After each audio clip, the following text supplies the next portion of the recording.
When I was 12 years old, my 15-year-old brother and I experienced a very horrific event while at our grandparents' cabin. My grandparents own a cabin on a rather large island in southern Sweden, which contains only 2 cabins, separated by slightly less than a mile. One summer, my brother and I, along with my mother and sister, went to visit them for a weekend. The thing we did most during our days there was go fishing. On the first day of our stay, we were planning to fish. We set everything up. All we had to do now was go dig for worms, which we used for bait. Grabbing a shovel along with a bucket, we went back up to the cabin and down a short slope and through a trail where we usually find plenty of worms. The forest is very dense and barely any light shines through, which makes the whole setting a bit unnerving for me, as I have always been easily frightened. I hear something walking and I look at my brother with a very scared face. He brushes it off as if there was nothing to be afraid of, and insists that we go check it out. We walk a bit further down the trail, which I know leads to an open meadow, as I have been there looking for mushrooms with my mom at a previous occasion. Before we get to the open, my brother holds up his hands as to indicate for me to stop. I looked over his shoulder and see behind the trees what appears to be a moose looking directly at us. I got relieved as I knew they were friendly, and as I had seen plenty of moose nearby.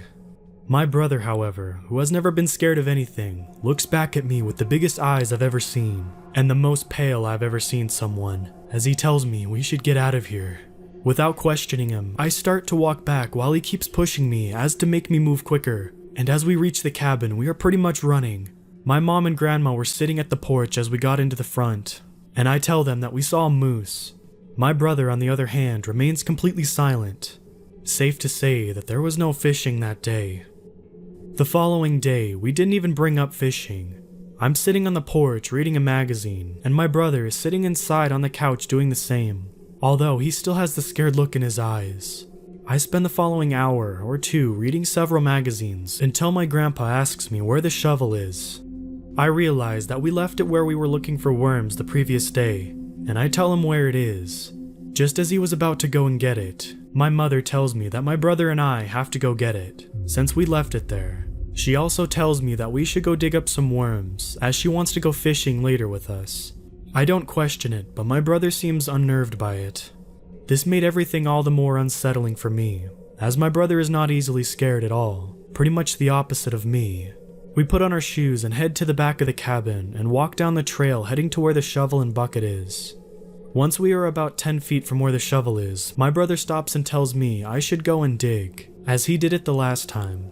I do as he says and I start digging for worms. I have this very strong feeling that he stayed back because he was scared something would happen. I start hearing the bushes around me sway, and I hear sneaky footsteps moving closer and closer. Everything is all the more creepy as I have no idea where the footsteps are coming from. One second I'm sure they're coming from my right, the next it feels like they're coming from a completely opposite direction. I quickly put a few worms that I found in the bucket, and as I fumble to pick up the shovel, I feel as I'm being watched. My brother walks up to me and helps me seal the bucket, and I tell him it feels like someone is watching, to which he responds that we should leave. Just as we turn around and are ready to head back, I hear a crack from behind me and turn around. I look down the trail and see the moose once again, peeking at me from behind a tree. It looked very different from what they usually look like, as it felt much slimmer and sort of twisted. At the time, I'm more confused and curious than I am scared, and my brother is dead silent. I can't quite see the whole body of it, but I know that something is wrong. I stand for a couple more seconds watching it, as it is staring right at us. From what I can see, I realize that it's not standing on its 4 legs. It is leaned forward, as an old man with really bad posture, with its arms hanging straight down. I also had a weird sensation that the creature was trying to talk to me, saying, "Let me help you." In a few seconds, I get struck with panic and start walking really fast back to the cabin, my brother doing the same. It only takes a second before we are both in a full sprint running back to the cabin. I turn around and the moose-like creature is nowhere to be seen. We put the shovel by the shed where we took it, and bring the bucket of worms to the front where my mom and grandparents are. The day goes on as if nothing had happened, and we don't speak of it at all. Since this happened, I never thought I'd bring it up with my brother. We both just sort of knew that it would feel wrong to speak about it, and none of us had visited my grandparents' cabin since. To this day, I'm not sure at all what I saw. I mentioned it to my friend once, and he told me if what I said was true, then it was probably a Wendigo or a Skinwalker. He showed me some pictures from Google, and I instantly found resemblances of the creature that I saw back then. Until recently, I had completely repressed this event, but after reading several stories about Wendigo and Skinwalkers, my mind has once again become haunted by this event. And in a terrible way, I realized that what I most likely saw was something far more horrific than a moose. Out of all the things I've read about Wendigo, the most terrifying thing is that people say never to talk to it. I'm just imagining in my head what could have happened if I tried talking back to the creature when I felt it was speaking to me. Part 2. Alright, so some people asked me to share more regarding the events that happened when I was visiting my grandparents' cabin. I have not been there since, but my grandmother and her new husband stay there every summer. Note that this is about 6 years ago since the moose incident. Through the magic of Facebook, I contacted my grandma. We don't know each other all too well anymore, so I don't really feel comfortable calling her. I told her about the moose-like creature and how my brother and I both saw it. She proceeded by typing for nearly 15 minutes, and I waited patiently. Her reply was a full story of her own encounter with what she said she had hoped to be just a dysfunctional moose. Her writing was in Swedish, so I will do my best to translate it. About 20 years ago, I was staying in the cabin by myself. Your grandpa was working at the time, so I was alone for the whole week. One night while I was sleeping, I woke up with an uneasy feeling. I wasn't sure why, but I just knew something was wrong. I felt as if I was being watched. My first thought was to fall back asleep, and so I did. I woke up in what I believe was about an hour, and this time I was sure something wasn't as it should be. I felt the same feeling of being watched, and I could clearly hear something moving outside. I grab my bedside candle and light it. As I get out of bed, I choose to not pull the curtains as I have a terrifying feeling that someone will be staring right at me. By now, I am convinced that something is trying to rob me. I was sleeping in the room at the back of the cabin, and so I walked up to the front and looked out by the porch, but see nothing. There are no neighbors nearby, and I can't call the police as I don't have a phone. I decide to go back to bed and try to sleep the fear away. I lay there for at least an hour without falling asleep, and although the sound is gone, the unpleasant feeling has stuck around. At the backside of the cabin, right outside my window, was an older cabin, which was used before this one was built. The place was creepy, and we eventually decided to burn it down some years later. Anyways, I hear something bumping around side of it, and I realize that I'm gonna have to look out the window. I get out of bed, light the candle again, and pull the curtains. The uneasy feeling is still there, and I have the strongest feeling that something is going to stare right back at me. I pull the curtains, and for a complete second I am caught in complete terror. I see something staring right back at me, but it's no robber. It's not a person. It's a moose. I expected to be relieved to find that it was nothing but a harmless animal, but that is far from what I was. After a few seconds, I calmed down, and the panic faded a bit. The thing was still staring at me, but it was sure not a normal moose. I took a few seconds to investigate it. For a first, it was not standing on 4 legs. It was bent forward, as if in the upper front legs were just barely floating above the ground. It was also much slimmer than moose usually are, and it had this sort of disturbing twist in the body. The antlers looked flat out terrifying. Naturally, it doesn't say anything, but I had this strong feeling that it wanted me to come out. It wanted me to let it help me. Although I felt that's what it wanted me to hear, I just knew the thing had bad intentions. I faint within a few seconds, and I wake up in the morning and let out a scream of panic. The creature is gone, and I am contemplating whether or not I was dreaming. To this day, I was unsure if this actually happened, or if I was just dreaming. Now that I know you saw the same thing, I know it was real. My grandma suggested that I tell my brother that I spoke to her about it, and I am seriously considering doing so. I mean, this for sure confirms that what we saw was not a normal moose. I had some thoughts thinking it might have just been a handicapped or dysfunctional moose. But by the way my grandma said it tried to communicate with her and convince her, I knew it was the same thing that my brother and I encountered. as it too tried to talk to us. Apparently, she had already told this story to my mom and grandpa, but they just brushed it off and said it was either an injured moose or she was dreaming. Hearing about this story just made me all the more scared, but at the same time curious about what the creature actually was, and what was its purpose. Was he trying to lure us into the forest? Was he actually trying to help us with something? Hopefully, I get some more clarification the more I talk to people about it. I ended up sending some pictures of Wendigo and Skinwalkers to her, and she definitely saw resemblances between them. That all sent shivers down my spine. To all of the people reading this, if you ever encounter a weird-looking creature with antlers, do not speak with it, or even acknowledge their presence. That's what they want.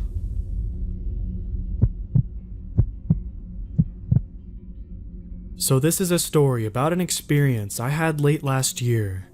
I was in Dorset, UK, the night before Christmas Eve. Opinions are welcome as I can't really explain it, and everyone I tell the story to thinks I'm just crazy or I'm making it up. What makes me think this may not be a skinwalker is that I've always heard that they won't enter a person's home unless you specifically invite them in, unless it took the open window as an invitation. In addition, I have nothing which to explain the orb and flashes unless I'm really losing my mind. Either way, I don't claim to have any literary ability. I also didn't know anything about skinwalkers until I tried to figure out what this thing was. I'll just tell it like I experienced it. I was staying with my parents for a while in my old bedroom. We had picked up the house cheaply just 3 years prior, when its former elderly owner suddenly passed away in one of the bedrooms. A friend and I had been hanging out for a week or so, enjoying the holiday, playing video games, going for short walks with my sister's dog on the nearby beach surrounding the fields. On the 22nd of December, this friend left to go spend Christmas with his own family, and not knowing what to do with my newfound bedroom for the evening, I decided to go to sleep early, around 9 p.m. for a change. My bedroom is on the second floor, and my window was left open a few inches to let in a cool breeze.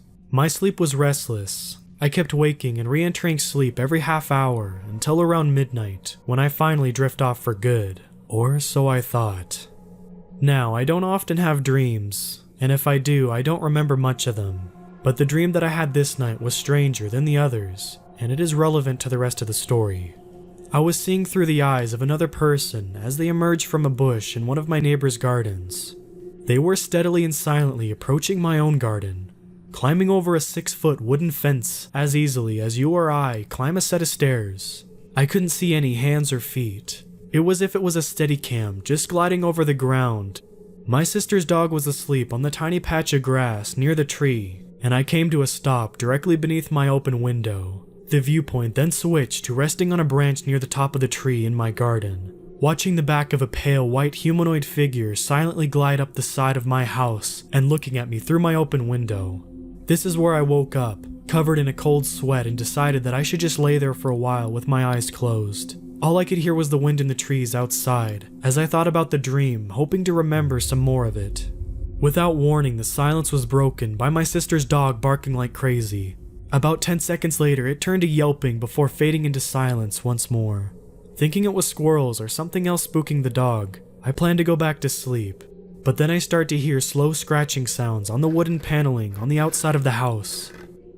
It only covers the second floor, so I reasoned that it couldn't have been my sister's dog. So I sat up, intending to take a look outside, pausing momentarily to glance sideways at the radio clock illuminating the room with its yellow-orange glow, and of course, it's 3:33 a.m. exactly. This is when the unexplainable intense fear washes over me, stronger than I have ever felt before or since. It definitely felt like something was in the room with me, like I was somehow intruding or being watched. I thought I could hear a low murmuring coming from all around me. I saw something move across the ceiling and come to rest behind the room's main light shade. I closed my eyes and laid down again for reasons I can't explain even now, as if I was being willed by an outside force. Then, with my eyes still closed, a floating white orb appeared roughly where I had seen the shadow on the ceiling, accompanied by the sound of 1,000 lighters being sparked at once. It was almost deafening. There was a bright white flash that filled the room with light that I could clearly see with my eyes still closed. As the flash subsided, I was left in total darkness again. I immediately sat upright, wondering what just happened. Slowly, I reached for the bedside light with my right arm, and it wouldn't turn on. Memories of unplugging it so my friend could recharge his laptop at some point earlier in the week came flooding back to me.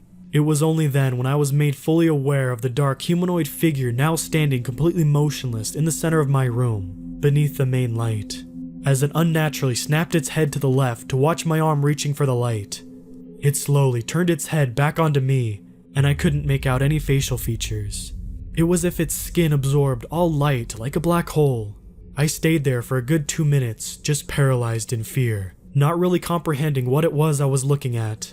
Then it abruptly, in a very jerking, unnatural movements, took a single step towards me and extended its open hand, ending in long, almost talon-like fingers. As it came even closer, I felt fear increase proportionally to its distance from me. It was almost touching my face when fight or flight mode engaged. Without even thinking, I jumped out of bed and slammed on the wall to turn on the main light switch. My head flicked back to cast a fresh eye on the thing, where inside of a fraction of a second, it crossed the room and threw itself out the open window, clearing the garden in a single jump before disappearing into the night at an impossible speed. I went downstairs to check on the rest of the house, and to make sure my parents were okay. Into the garden, I found my sister's dog whining softly, and attempting to hide behind the tree, shaking. I can't stop thinking back to that experience and wondering what would have happened if I stayed put, or even taken its hand.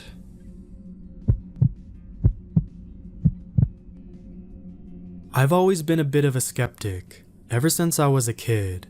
Scary stories don't faze me, creepy games never frighten me, and whenever I hear something weird at night, I instantly assume it's something normal, an animal, or just the house settling.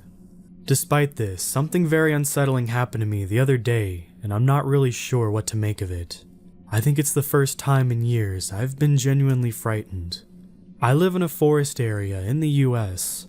Me and my girlfriend live in a large cabin, and although there are no roads nearby, our nearest neighbors are at least a mile away.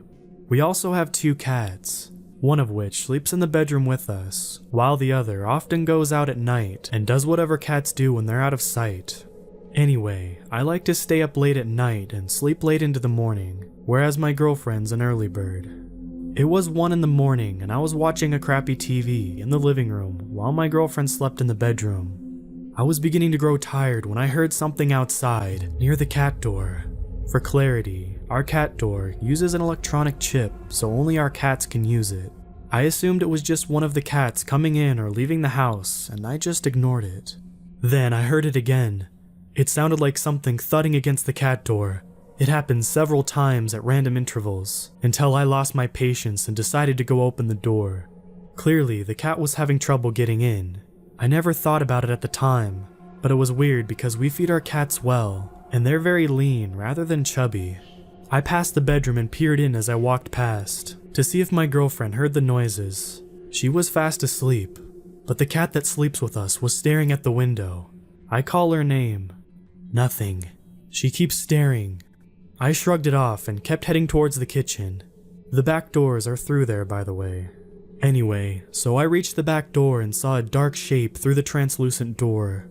I sighed, expecting the cat to be out there, and opened the door.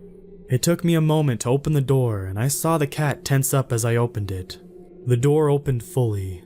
I froze. It wasn't my cat. Whatever it was had started moving before I opened it up. I only caught a glimpse of a distorted figure, kind of like a tailless dog, bolting, and I mean absolutely pelting it. I freaked out and slammed the door shut. What the hell was it? I wasn't sure. My natural skepticism kicked in, and I assumed it was just my other cat, and I had merely startled it. Perhaps the darkness made it appear larger. Nevertheless, I was creeped out, and I decided to go to sleep. As I slipped into bed, I realized something horrifying. The second cat was asleep on the rug. It took a while to get to sleep that night. Everything seemed normal until a few hours later. I awoke to a strange feeling of dread. Something wasn't right. My girlfriend was fast asleep. I held my breath and heard something creaking by the door.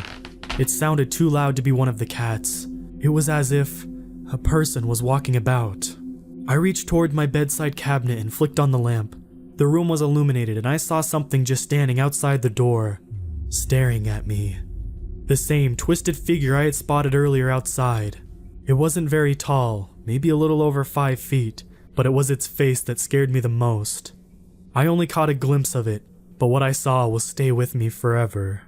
It looked like a dog, but with an elongated face and almost human-like eyes. You know that weird, distorted snarl dogs pull when they're pissed off? It had that expression. I instantly started yelling profanities as I scrabbled backwards, trying to straighten up. The creature turned and sprinted down the hall. I heard it dash outside and go past the window behind us, just above the headboard. I managed to look out as my girlfriend started to panic as she woke up fully. We both caught a glimpse of whatever the hell that thing was as it dashed off into the woods near our home. Grabbing my trusty shotgun from underneath the bed, as well as a couple rounds from the ammunition box that sits next to it, I ran out of the room in my underwear and rounded into the kitchen. The door was open. I'd forgotten to lock it when I saw the thing originally. I haven't seen it since, but we still live in our cabin. But I've bought sturdy locks for all the main doors and windows in the house, and always check the exit points at night. I also go to bed a bit earlier than I used to, so I'm asleep when the freaks of the night start to wake up. I've read a bunch of forums, and the only thing that I can compare it to, based on what I saw, is a skinwalker. If you know anything about these things, please let me know. As I am writing you this, other skinwalkers are in front of my house. They are surrounding me. If I die, I want you to know what happened. I stand alone, nobody to help me. I hear them howling. By my estimation, there are at least 5 of them. But let's tell the story from the beginning, shall we? My childhood was nice. It was going smooth and buttery until my 8th birthday. After a long day and a party with my friends, summer heat slowly disappeared as the night came on. I was out in the backyard playing with my Spider-Man figure. I was feeling safe and happy, until my dog shot across the yard and ran off into the forest. I should probably describe the dog. He was a big Siberian husky, white. His name was Johnny. Anyways, back to the story. The dog shocked me. Then in a second, I went from feeling safe to feeling like I could die at any moment. Right then, fog rolled into my backyard. I could see the outline of a figure standing in it. Then, a wolf howled. It sounded like a wolf at first, but it sounded wrong. I screamed for my dad, who came out running. I told him about Johnny and the wolf howling. He then said, "Son, there's no wolves in this country." He ushered me inside and grabbed his shotgun and went searching for Johnny. He came back empty-handed, but I knew something happened, that he saw something. I could see it in his eyes. That night, he stayed awake on the couch, gripping his shotgun until the sun came up. From that point on, every night the fog would roll in our backyard, and the figure would start howling. As I grew older, I could not be convinced by my father it was just a wolf. So, on one winter evening, he sat me down in the couch by the fireplace and told me a story. "Son, long before men ruled the earth, other creatures lived on it. So, naturally, when we came, they felt angry. They wanted to get rid of us. That thing you see every night howling is one of them. They are called skinwalkers. They are sort of shapeshifters. They can take the shape of a human or animal. Also, they take their memories, their voice, their life. But you can always recognize the skinwalker from the real deal. When they speak, there is something wrong in their voice, a certain amount of something sinister. My son, I have dealt with skinwalkers all my life. Looks like you'll have to do that too." He then gave me an unmarked red leather-bound book and told me to read it in its entirety. And so I began. In it was everything about skinwalkers. How do they live, and what they do, what do they feed on, and how to hunt them. My father then moved away to the city when I was 20. He knew then I could guard the front line. Fast forward a few days ago, I was in the backyard of the same house. Me, now a fully grown male, 25 years old, I was guarding, and an idea came to my mind. I'm gonna catch that skinwalker. So I prepared my traps, some signs, and put my lucky necklace on my neck. I poured holy water everywhere, in the sprinklers too, put salt in my shotgun gauges, also in my sniper rifle rounds. Night came, and by my expectations, at around 10 p.m. the fog came in. What was driving me to hunt this Skinwalker was this. I can't have a family with this thing around us. Why, you may ask, because this Skinwalker didn't do anything to me. Wrong. He got my dog. My dad found it in the creek a few days later after he was hunting. He took a good friend of mine. I didn't want my kids to live a life like me, to be scared constantly, to not have a teenage life just because this thing came every night and attacked my house. So when the fog came, I got ready on my roof and waited. After only 10 minutes of waiting, it was here. He started doing his usual, howling and throwing stuff at my house, mostly animal carcasses. And then, out of nowhere, I turned the sprinklers on. It screamed so hard it was shaking my house. Then I shot at it with my silver bullet with some salt. It came down, but I knew it wasn't dead. It was just unconscious. I then came down from the roof. I didn't turn off the sprinklers. I picked the thing up. It must have weighed around 300 pounds. But I was a huge dude, 6'8". I have trained for this my entire life. I was ready. I took it into my basement and strapped it into a chair, placed in a cage that had electricity running through its bars. I then waited for it to wake up.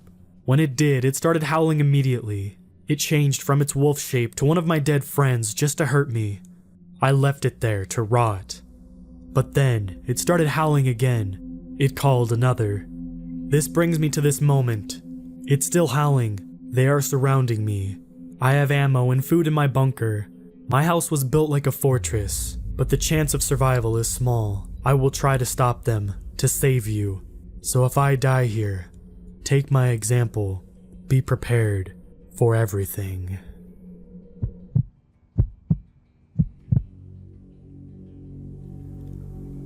Last night, I had an experience with what I believe to be a Skinwalker.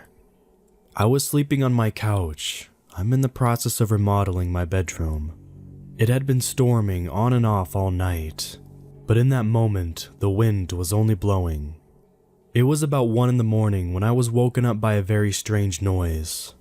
I can't describe it that well, but it sounded like an animal call, except as if a human was making the sound. It was a long, deep noise that kept on going, almost like a foghorn. It sounded like it was right outside my window, in my backyard. In case you're wondering, I live in a country near the Ozark Mountains, and directly on the Trail of Tears. I've lived out there, in the middle of the woods my whole life.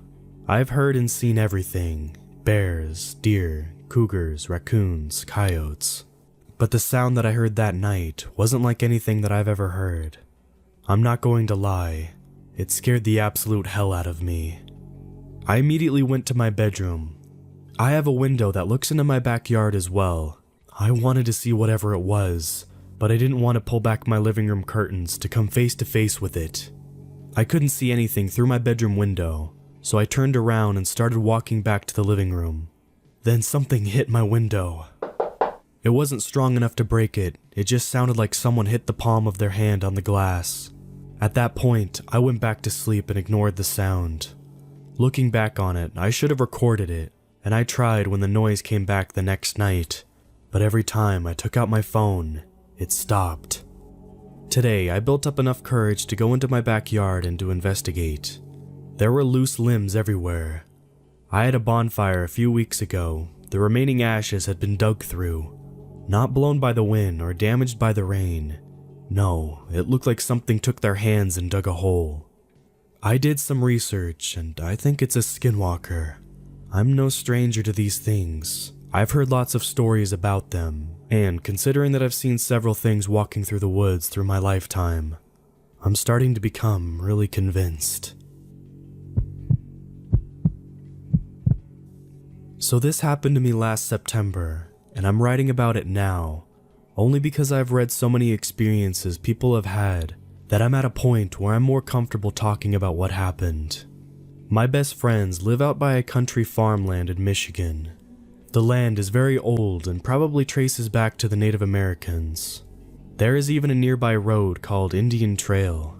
Well, it was around 1:30 a.m. and I was leaving their house. And to paint a visual of what their yard looks like, the driveway is in the shape of a U, and they have many cars parked except for this one part near the front of the house where there is a giant evergreen tree nobody ever parks in front of. and a light that hangs over to illuminate this area. Where my car was parked is the furthest to the left, and I have to walk across the entire yard and past the tree in order to get to my car. Well, as I left that night, I reached about the center of the yard and suddenly felt my heart rate was skyrocketing. This happened out of nowhere, and I started running to get to my car as fast as I could. As I got into my car, my front windows were foggy, and as I started the car, there was a small patch clearing up at the bottom of the windshield where I could see clearly. And that's when I saw the thing squatting by the evergreen tree and watching me. I have never had that feeling as though my body was burning at 300 degrees and my heart was in my throat throbbing. I looked through that small patch of my window, which was now growing larger, and the thing wasn't moving. It was still frozen in place and squatting. It was not human, and it was not animal either. My body went numb. All of this happened in a matter of 30 seconds, and I backed out of the driveway and drove down the dirt road to get home, probably driving 70 miles an hour. I immediately repressed what happened to that point, and I don't even remember how I got home. The next day comes around, and I go over to their house again, and I was sitting in my friend's room, and I told her that I saw something in her yard last night. And she freaked out at me because she said it could have been a robber or a dangerous person. And I told her no, it wasn't a person. I described it as the khaki man, because it looked like those saggy khaki tan pants, but only the entire body was that texture. The head was bald with ears folded into the scalp, and pitch black beady eyes, like round buttons. Well, her husband overheard me talking about this, and he entered the room halfway into the story and waited for me to finish, and told me that him, his dad and brother have all seen it at once, and they called it Gollum, like the creature from the Lord of the Rings. I didn't know what it was, and they showed me a figurine of it, and it had similar resemblance to it. None of them ever seen it more than once. I told them that I didn't want to know anything more about it, and I tried to erase that this ever happened because it literally flipped my entire perception of this world around. Anything is possible. And while I've had paranormal experiences growing up as a child, I wasn't too scared about things like that. But to come across a creature that is not something my brain could have ever comprehended at this point, I believe that all kinds of things are out there. But all this time has passed since and I'm still traumatized from it. I don't want to live in fear, and I still visit my friends frequently. But ever since then, they always walk me out if I'm leaving late at night. After a couple months passed, I decided that I wanted to know what it was that I saw. And after diving deep into online forums of people's paranormal experiences, I came across a story mentioning the term Skinwalker, which I never heard before, so I decided to look it up, and that's what sparked my interest on researching more. I have read tons of stories online about encounters others have had with skinwalkers, which led me to research more about Navajo Native American folklore, and the one who walks on all fours. A part of me thinks that it could have certainly been that, but another part of me is not so sure, because this thing almost looked alien, and not so much like a coyote. Although we often hear coyotes in this area late at night. I described what this looked like to my friend who lives at the house, and she illustrated a spot-on picture of it that I'll attach here. I would love to hear from any of you with possible insight related to the subject of skinwalkers, as well as if you've seen anything like this. I have had some nightmares from it, and have thought about possibly talking to a Native American shaman who owns a shop nearby. But I'm not sure how I could approach a topic like that because it's a topic they don't like to speak about, which is why I wanted to share it here first.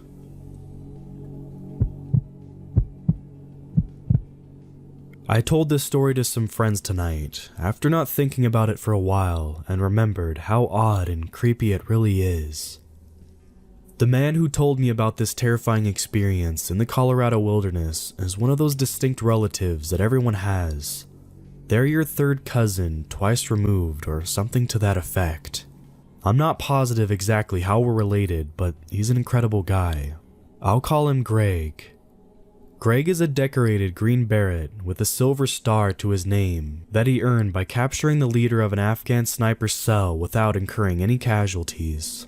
Despite his status of a huge badass, and not his inconsiderable size, 6'3", 200 pounds, Greg is a teddy bear, Just an extremely humble, kind person. I have a lot of experience in the outdoors and have lived in Colorado for most of my life, and Greg and I had an extended conversation about our adventures in the woods at my grandmother's house for Thanksgiving.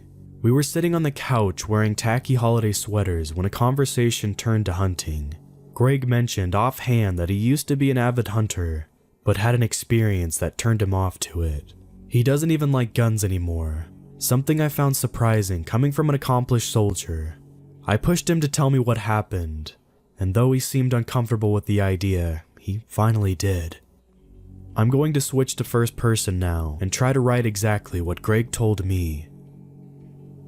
It was late October, which means elk season is up in the Indian Peaks wilderness, and I went up there to bag a few elk and just relax for a few days by myself.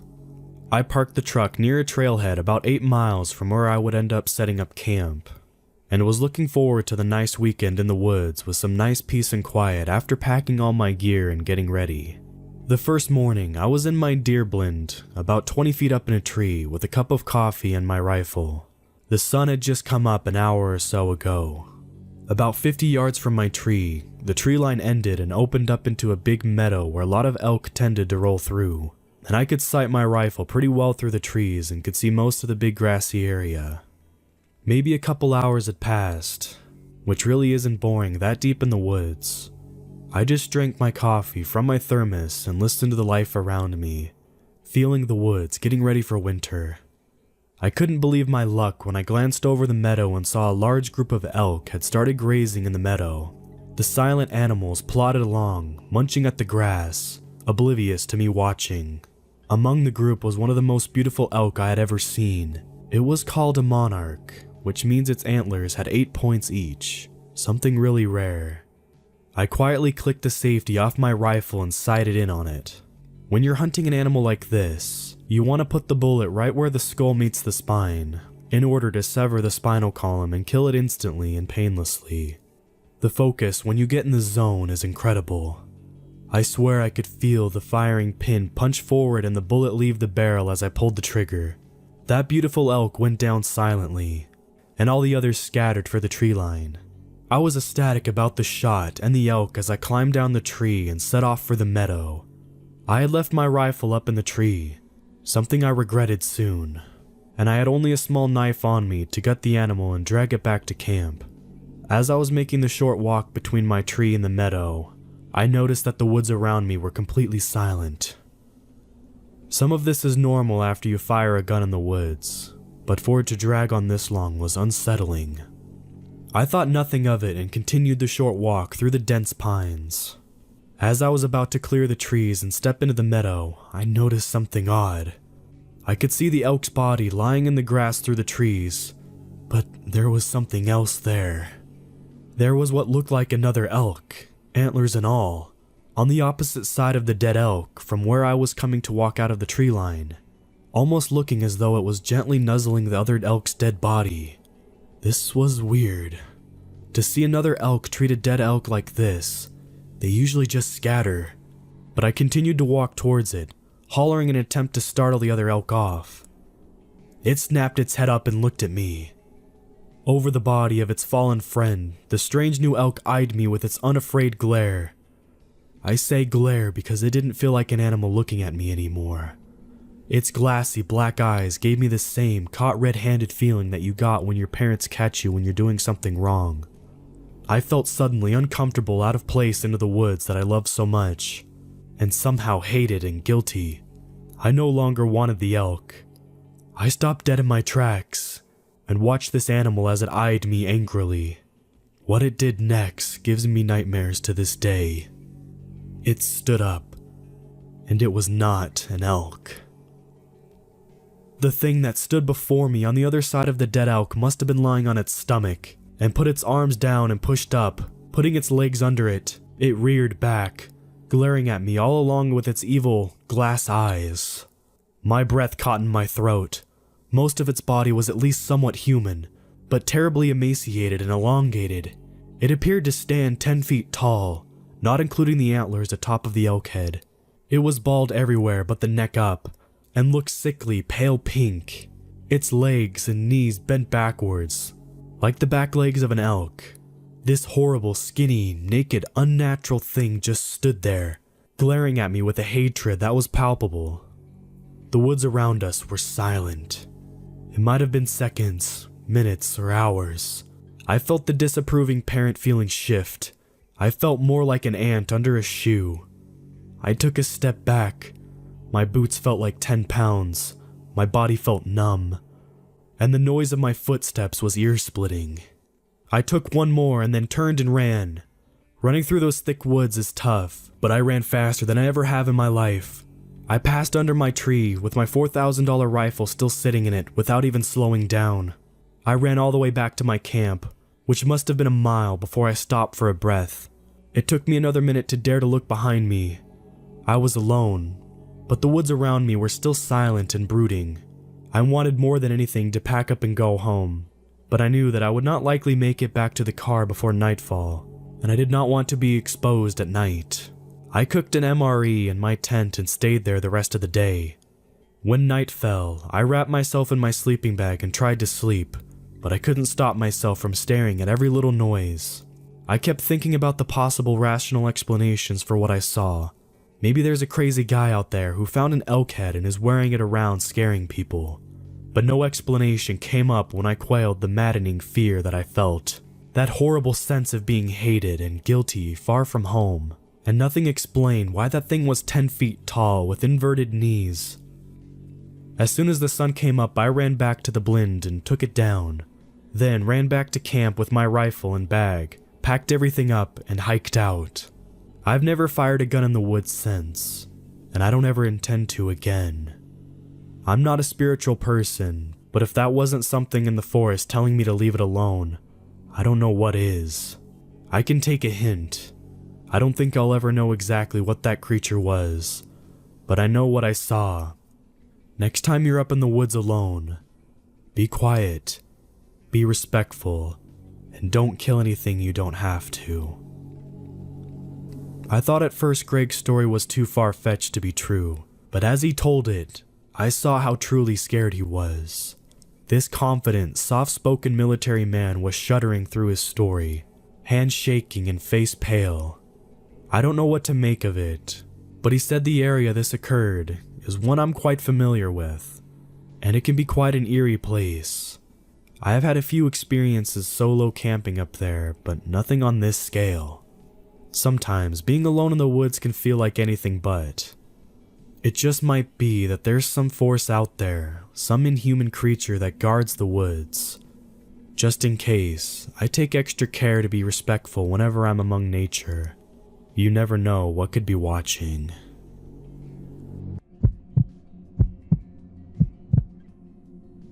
I had just gotten off Interstate 40 and was driving on US 191 north through the Navajo Res in Arizona one night heading to New Mexico. I'm looking for a gas station, not a car on the secluded highway. It being too dark and I somehow took a wrong turn onto a dirt road. It was because of my lack of sleep. The sign read, Ganado. Still driving, trying to make sense of my direction, I ended up at this garbage dump site. I was completely lost and saw nothing. Just pitch black darkness with the only light of the moon and some wisps of clouds covering the small part of it. Miles of bushes, some small trees, and a cornfield. The dump site was a large area. Piles of garbage were stacked, debris scattered the road and bushes. Deciding that I needed to figure out where I was, I stopped my car and put it in park. My AC was on and the smell of decaying fish hit my nose like a baseball bat to the face. Gagging, I turned off the AC, ready to look at my phone for Google Maps. The smell was foul, but I needed to get on the right track. My headlights had illuminated the area so I could see most of the piles. Then I noticed something was moving just near the pile. There was a small coyote digging through the trash. I could see it clearly with my bright headlights. But the weird thing was, I realized it wasn't a small coyote. It looked like a small build figure of a kid. The kid stood up quickly, looking at me. I could clearly see his face and what he wore. Swearing out loud, I could see that he was covered in black paint with a fur pelt wrapped around him that looked like it had been recently skinned. I noticed that it was the pelt of a small coyote. For a few seconds, everything registered in my brain. There in front of me stood a little boy, about 12 years old, covered in black paint and wrapped in a small coyote pelt, digging through the trash looking for something. And now he had stopped what he was doing, standing there, looking at me. I let out a yelp and the boy looked to my left. And as my head turned, nearly causing myself whiplash, there stood another, much larger figure in the brush. There stood a tall, heavy-built man covered from head to toe in paint. The parent. Also wearing a larger thin pelt of a coyote. He stood there staring at me, his face covered in red and black face paint. Shoulder-length messy black hair hung limply down by his shoulders. He wore a huge quantity of turquoise necklaces, a silver concho belt around his waist, and silver bracelets that shined from both my headlights in the moon. It looked like it was teaching the little boy, his son, something at night. I could see his face from a distance, a stern, mean face. His eyes weren't normal. They were black, soulless, and beady looking. It was as if they were looking into my soul. Then he smiled from ear to ear. I saw his sharp teeth. What the hell? Again, I screamed bloody murder as he ran at my car. My foot above the gas, I made the decision not to try to run them over for fear of having my window busted and being dragged out into the bush. Screaming, my heartbeat hammering against my chest and trying not to have a heart attack, still gagging at the smell that worsened. I put the car in reverse, stepping on the gas, nearly running off the road as he ran towards me. As I was making a U-turn, I heard the sound of what I know were his nails scratching the back of my car. I put the car in drive, my throat hurt from screaming, but that was all I could do as I looked into my rearview mirrors to see him sprinting down the road catching up to me. 54 miles an hour on the dirt road, then onto the highway, another 70 to 80 miles per hour, hoping I wouldn't crash. Driving like a madman, fully awake, my thoughts were racing, trying to make sense of what I saw. I made it back onto Interstate 40 and kept driving, too afraid to stop, making it to New Mexico in record time. I kept my story to myself because of the backlash my friends and family would probably give me. So, this is a true cautionary tale to those late-night travelers. You may or may not see anything during the dead hours on secluded reservation roads. Just be careful what roads you take.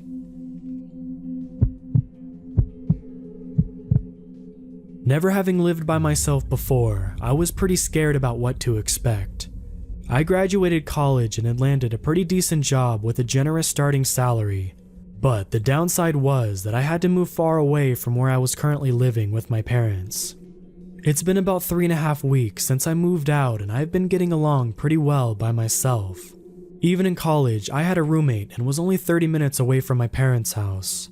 Now, I'm living alone 2 states away from my family, so I think that I took the sudden change pretty well. I don't know if it's because of the recent stress about moving and everything, but I've been having the same reoccurring nightmare for the past couple of weeks. I'll wake up in the middle of the night covered in sweat, heart pounding, not remembering why I'm so scared, only to have the details of my dream come flooding back to me. Most of the time, I don't even go back to sleep because I'm so scared that I'll dream it again. I don't want to tell my parents about this because they're stressed enough as it is, with me living alone and so far away for the first time in my life. But it's starting to eat me alive. I've gotten very little sleep and it's beginning to show at my new job.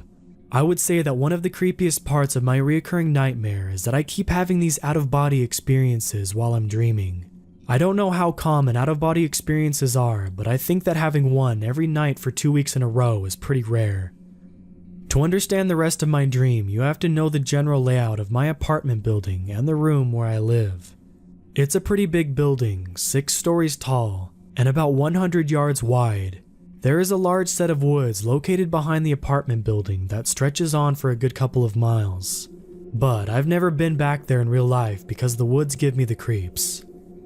I live on the 3rd floor and the window in my bedroom has a full view of the woods behind the building. My dream always starts out the same. I'm standing behind the apartment building, looking into the wall of trees that sits before me. It's in the middle of the night and the moon is shining overhead, casting a low, white light over everything. I'm standing out in the cold with nothing on but a t-shirt and my underwear. I know I'm dreaming, but there is an astounding amount of detail in what I can remember. I remember feeling the cold grass beneath my uncovered feet, and the rhythmic sound of crickets as they sing in the night. I also remember the woods. Every time my dream starts, I'm looking into the woods, but I have this feeling, call it intuition, that I'm waiting for something. For what? I don't know. Despite all the light that's coming down from the soft glow of the moon, the trees in front of me are dark. They vanish into blackness as they get further and further away from me. After a couple of minutes of standing there in the cold looking for nothing, I turn around and start walking toward the apartment building. I go up to my room and walk in. The lights are off, but I can navigate through the darkness using the small amounts of moonlight shining through the windows. The door to my bedroom is always cracked open a little bit, so I quietly walk in and there I am. Another me, fast asleep in my bed. I watch myself sleep for a couple minutes and then wake up. Despite the dream not appearing scary in any way, I always wake up full of fear and have to calm myself down by drinking a cold cup of water to steady my nerves. Every time I've woken up so far, I've never dared to look out the window. I'm too afraid that I might see something. See what?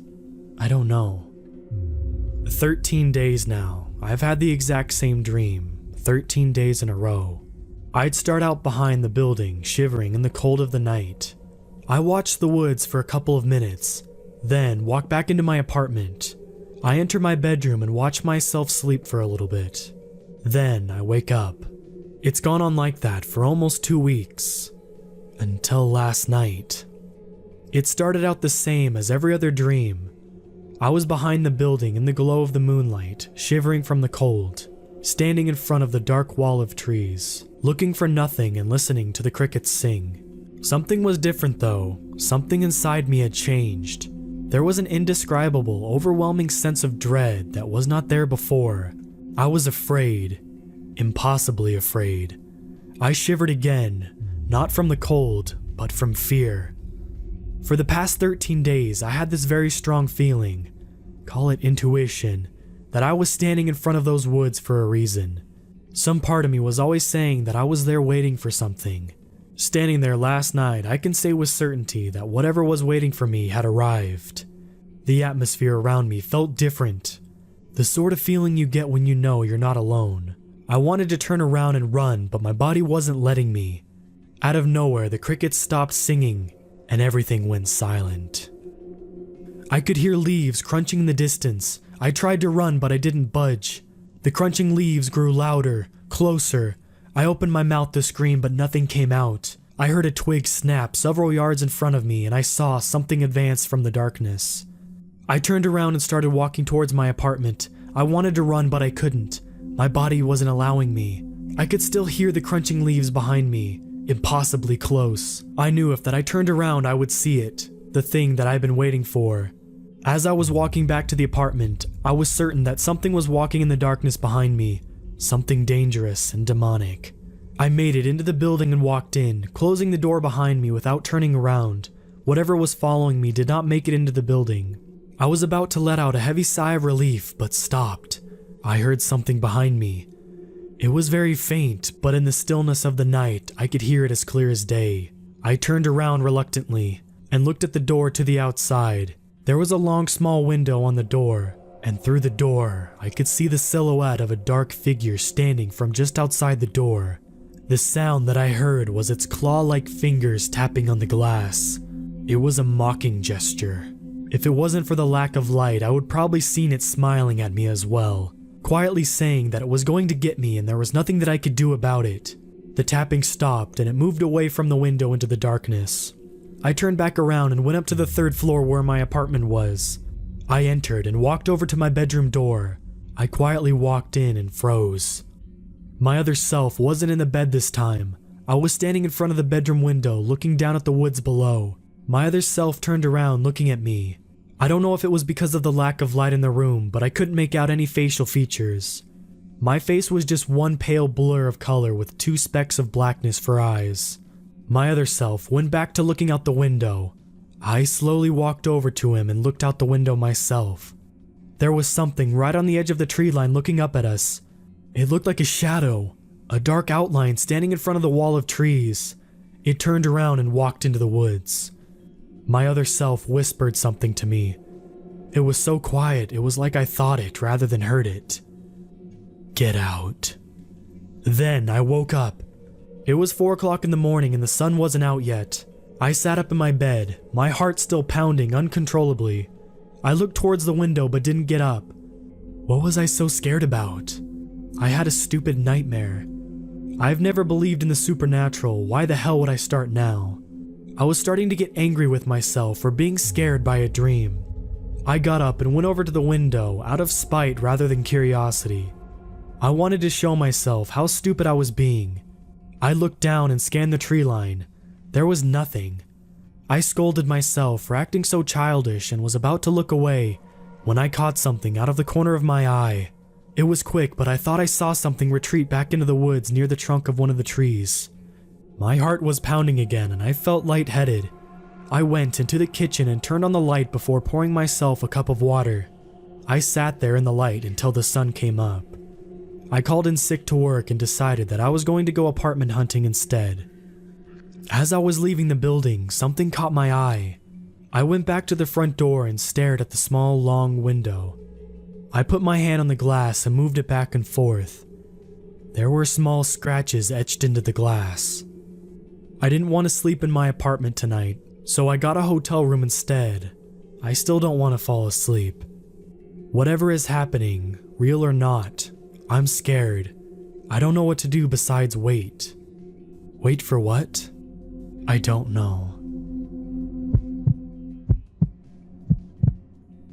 I know this sounds totally crazy, and I probably wouldn't believe it if it didn't happen to me. I've never been a believer in the paranormal, but honestly, I have no idea what to make of what happened last night. I will say it again before you read this that it sounds insane, but please know I am telling the truth. I wasn't drunk or high, and I was with a friend of mine who saw the exact same thing. I go to college in a smallish school in Wisconsin. One thing this school is known for is having crazy parties out in the surrounding woods. I know it sounds stupid, but it's the only way to make sure that Campus PD doesn't come and shut it down. I haven't ever been to one of these parties. I've had difficulty with anxiety, but after 2 years of therapy and medication, I finally decided I wanted to go to at least one party before I graduate. I'm a senior. So anyway, I talked to my friend Gina, who's known as a bit of a party girl, and she tells me there's going to be a big party in the woods this Thursday. A lot of kids at my school don't have class on Friday, so we make plans to go. So last night, me and her head down a trail into the woods with flashlights, and we joke about how creepy it was.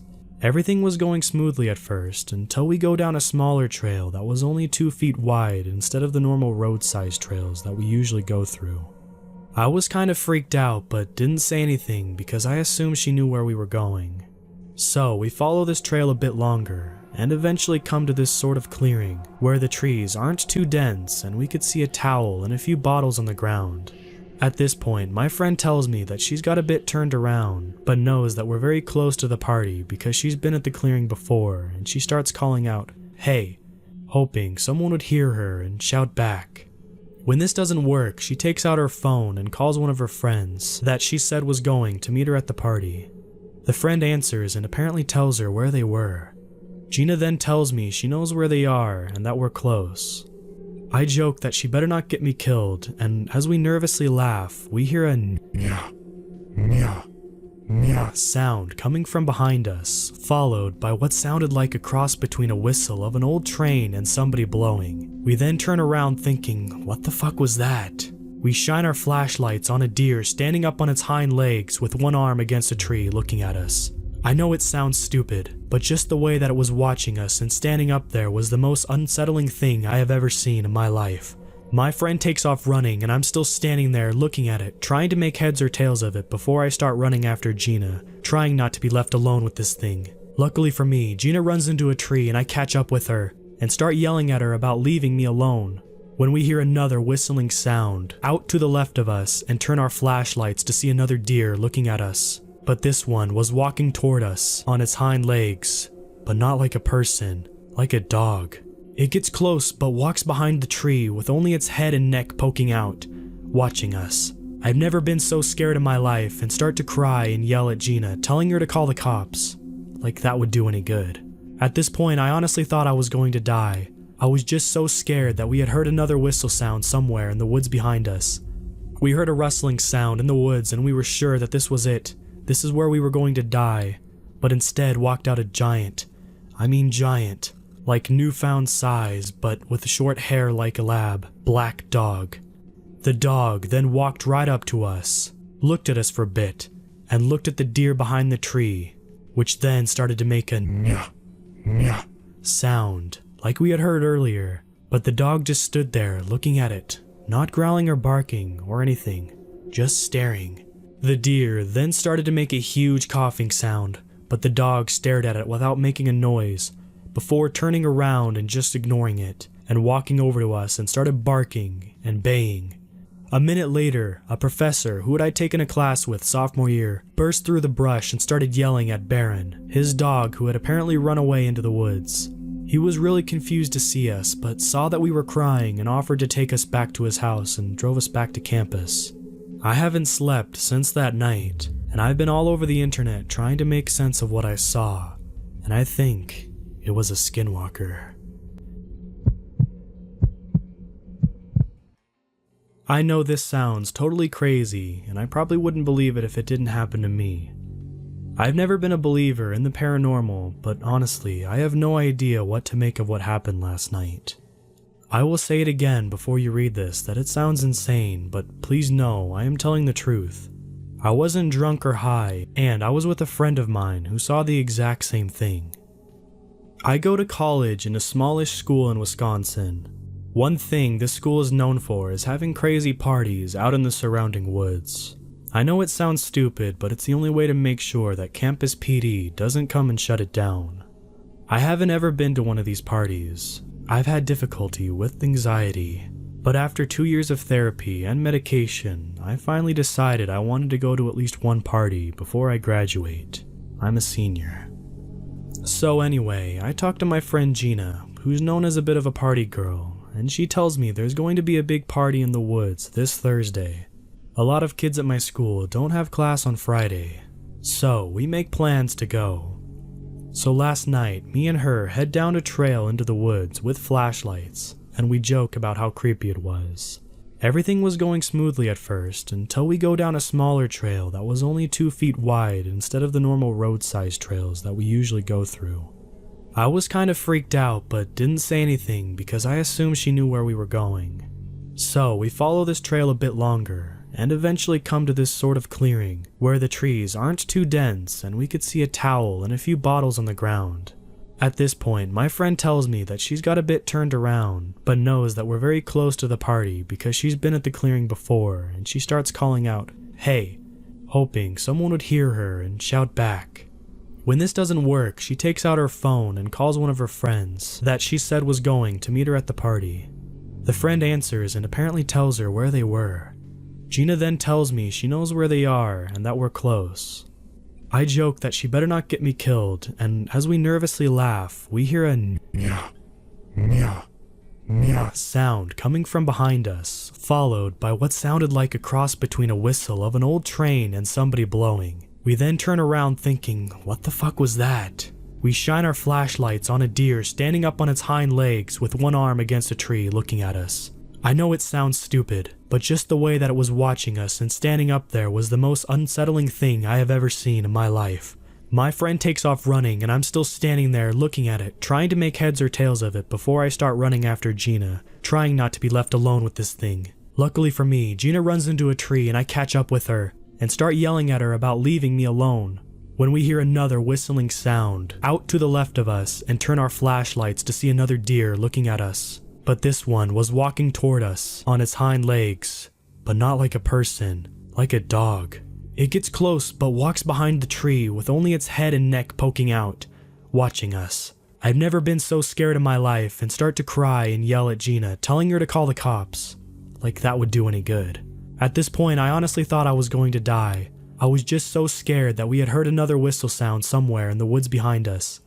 We heard a rustling sound in the woods and we were sure that this was it. This is where we were going to die, but instead walked out a giant, like newfound size, but with short hair like a lab, black dog. The dog then walked right up to us, looked at us for a bit, and looked at the deer behind the tree, which then started to make a nyah, nyah sound like we had heard earlier, but the dog just stood there looking at it, not growling or barking or anything, just staring. The deer then started to make a huge coughing sound, but the dog stared at it without making a noise, before turning around and just ignoring it, and walking over to us and started barking and baying. A minute later, a professor who I'd taken a class with sophomore year burst through the brush and started yelling at Baron, his dog who had apparently run away into the woods. He was really confused to see us, but saw that we were crying and offered to take us back to his house and drove us back to campus. I haven't slept since that night, and I've been all over the internet trying to make sense of what I saw, and I think it was a Skinwalker.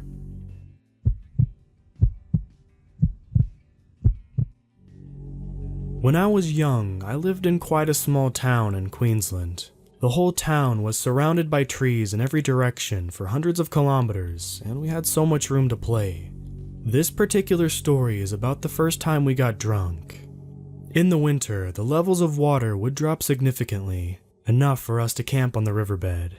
My best mate's parents owned a pub at the time, so we were in charge of getting the drinks for our little trip, so we could finally cross that off our bucket lists.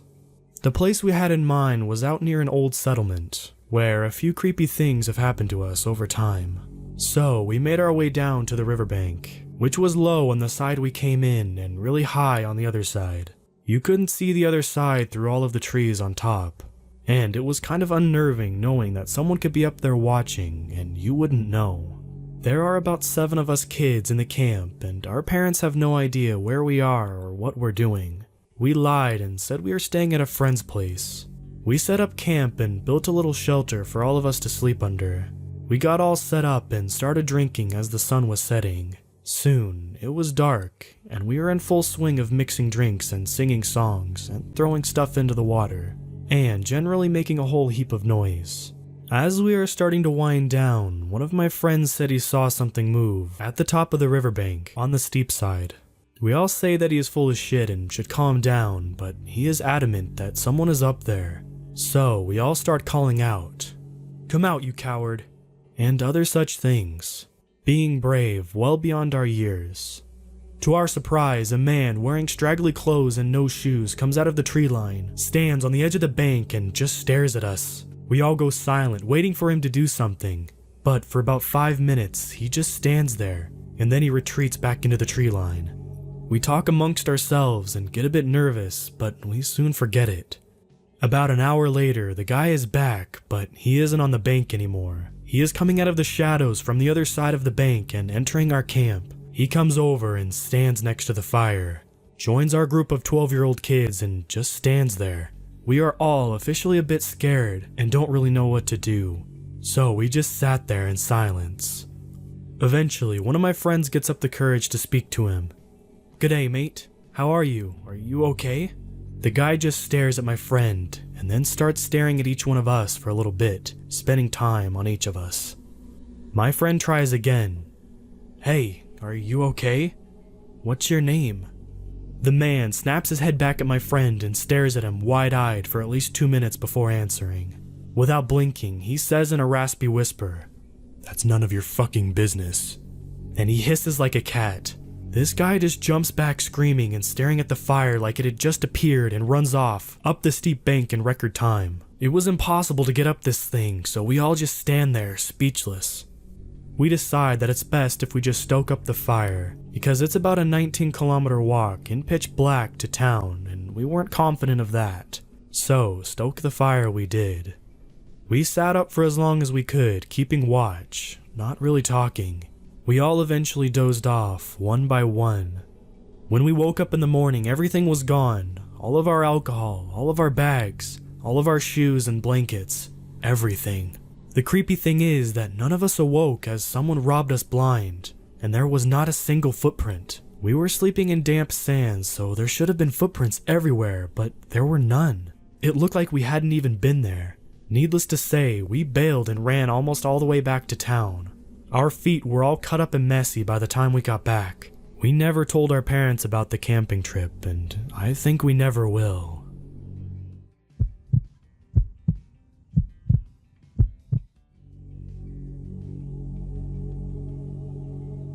About 6 weeks ago, I went into the wilderness of East Oregon with my 2-year-old hunting dog, a golden retriever named Reggie, to hunt for pheasant, partridge, and quail, and fly fish for steelhead, which is in the high rock desert and carves a deep valley through the sagebrush-coated hills and black rock cliffs. Something happened in that canyon that changed everything I know, or thought I knew, about the world we live in. I'll start with a bit of backstory before I get into the events. I did the same camping trip with 2 buddies last November during my dog's first bird season, and we were all psyched to have a round 2. Unfortunately, one of the dudes bailed because of work pressure, and the other because he needed time to prep for an interview. So I decided to go alone. I've done plenty of solo camping and hunting before, and this time I had my bird dog, so I felt even better going alone.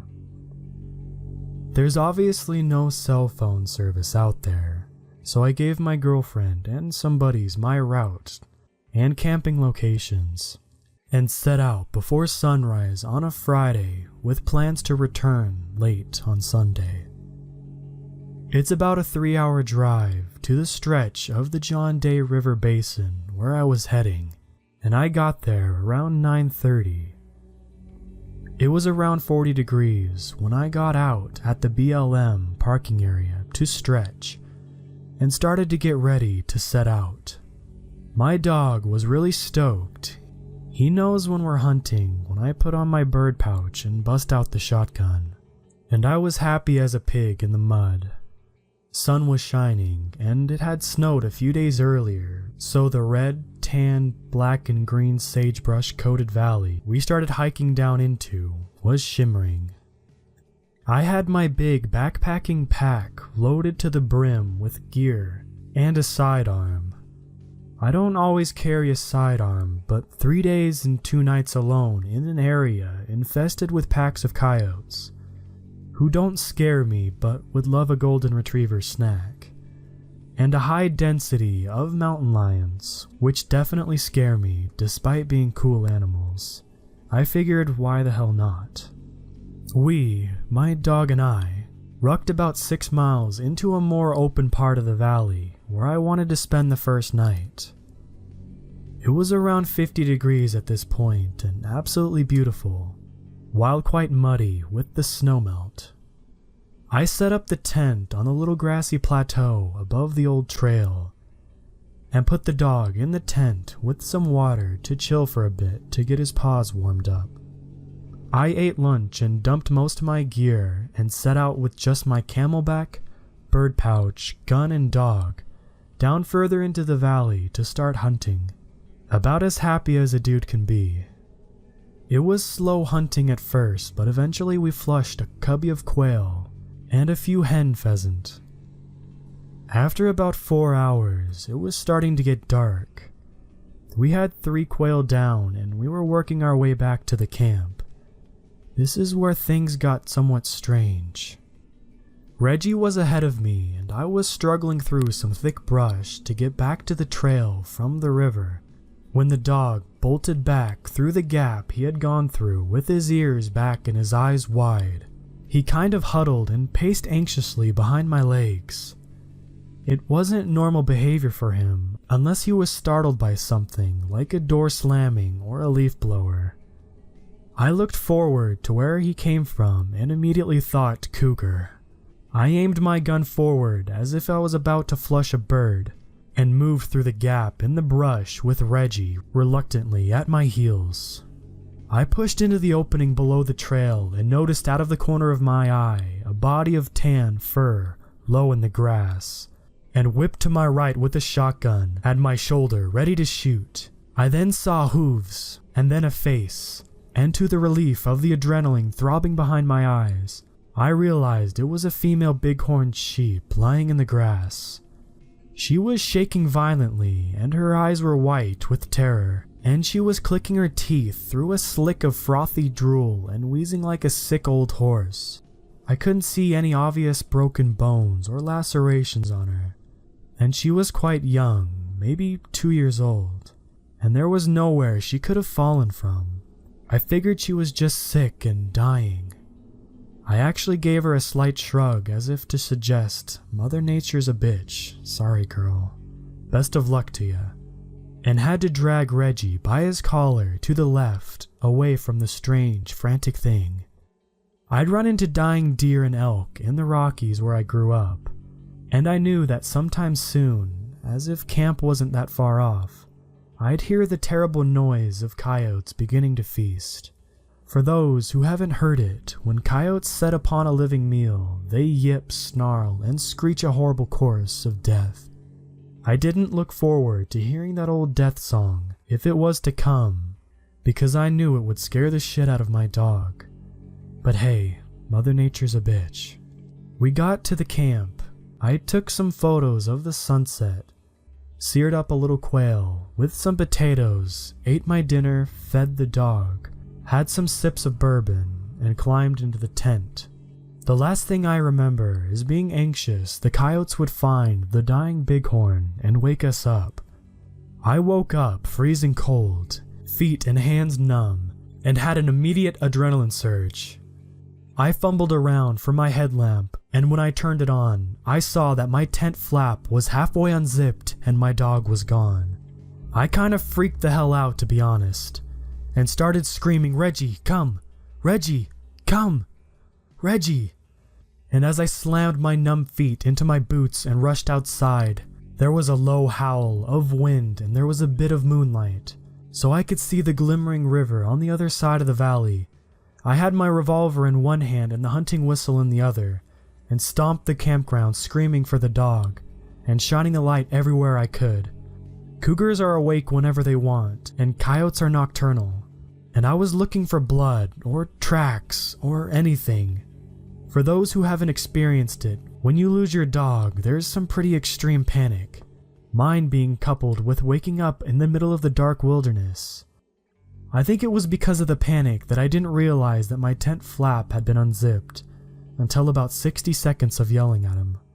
I looked back at it with the headlamp and lit it up as it flagged in the breeze, and kind of pushed it out of my mind, figuring that Reggie could have pushed it or rolled into the tent flap and forced the zipper down. Then I saw eyes peer over a boulder a bit down the slope. I started pacing toward the eyes and pointed my revolver at the boulder below the eyes and said sternly, "Reggie, come! Reggie!" And the eyes looked away. I bolted down the slope and noticed something move on the top of the boulder. I moved around the rock and saw it was Reggie. He was sitting up there like I commanded him to sit, with a treat in my hand, staring over the valley toward the river. He was shaking like he'd just come out of an ice bath, and with the light, I could see his breath, like cigarette smoke, in the cold air. I said something like, "Reggie, what? Reggie, come! Heal! Heal!" But he wouldn't move, wouldn't even look away from the dark valley. Then I climbed on top of the boulder and put my arms around him, and it was almost like something released him. He immediately tweaked out and started snarling and crying and writhing to break free, but then noticed it was me and his tail started beating back and forth. His snarls were replaced with whimpers, and he literally tried to jump into my arms. I picked him up and jumped off the big rock and started trying to soothe him a bit. I was right outside the tent when I heard the noise I'll never forget. It's hard to describe with writing, but it sounded a bit animal and a bit like a guy trying to sing a long note of "Don't, don't, don't," that increased with urgency and a hint of pleading. I threw Reggie into the tent and whipped around with a pistol, pointed it down the valley to where the noise had come. Right then, it was as if the valley itself exhaled. There was a giant windy ugh that engulfed the dark ridge. Honestly, for the first time in my life, I felt I might lose control of my bowels and crap my pants right here standing on the hillside. I could see all of the grass and sagebrush by the trees and the river start quivering in the gust. Reggie was barking like crazy, and I had just backed up into the tent and zipped it up mostly closed, leaving a bit to see out of. I tried to calm Reggie down while loading my shotgun.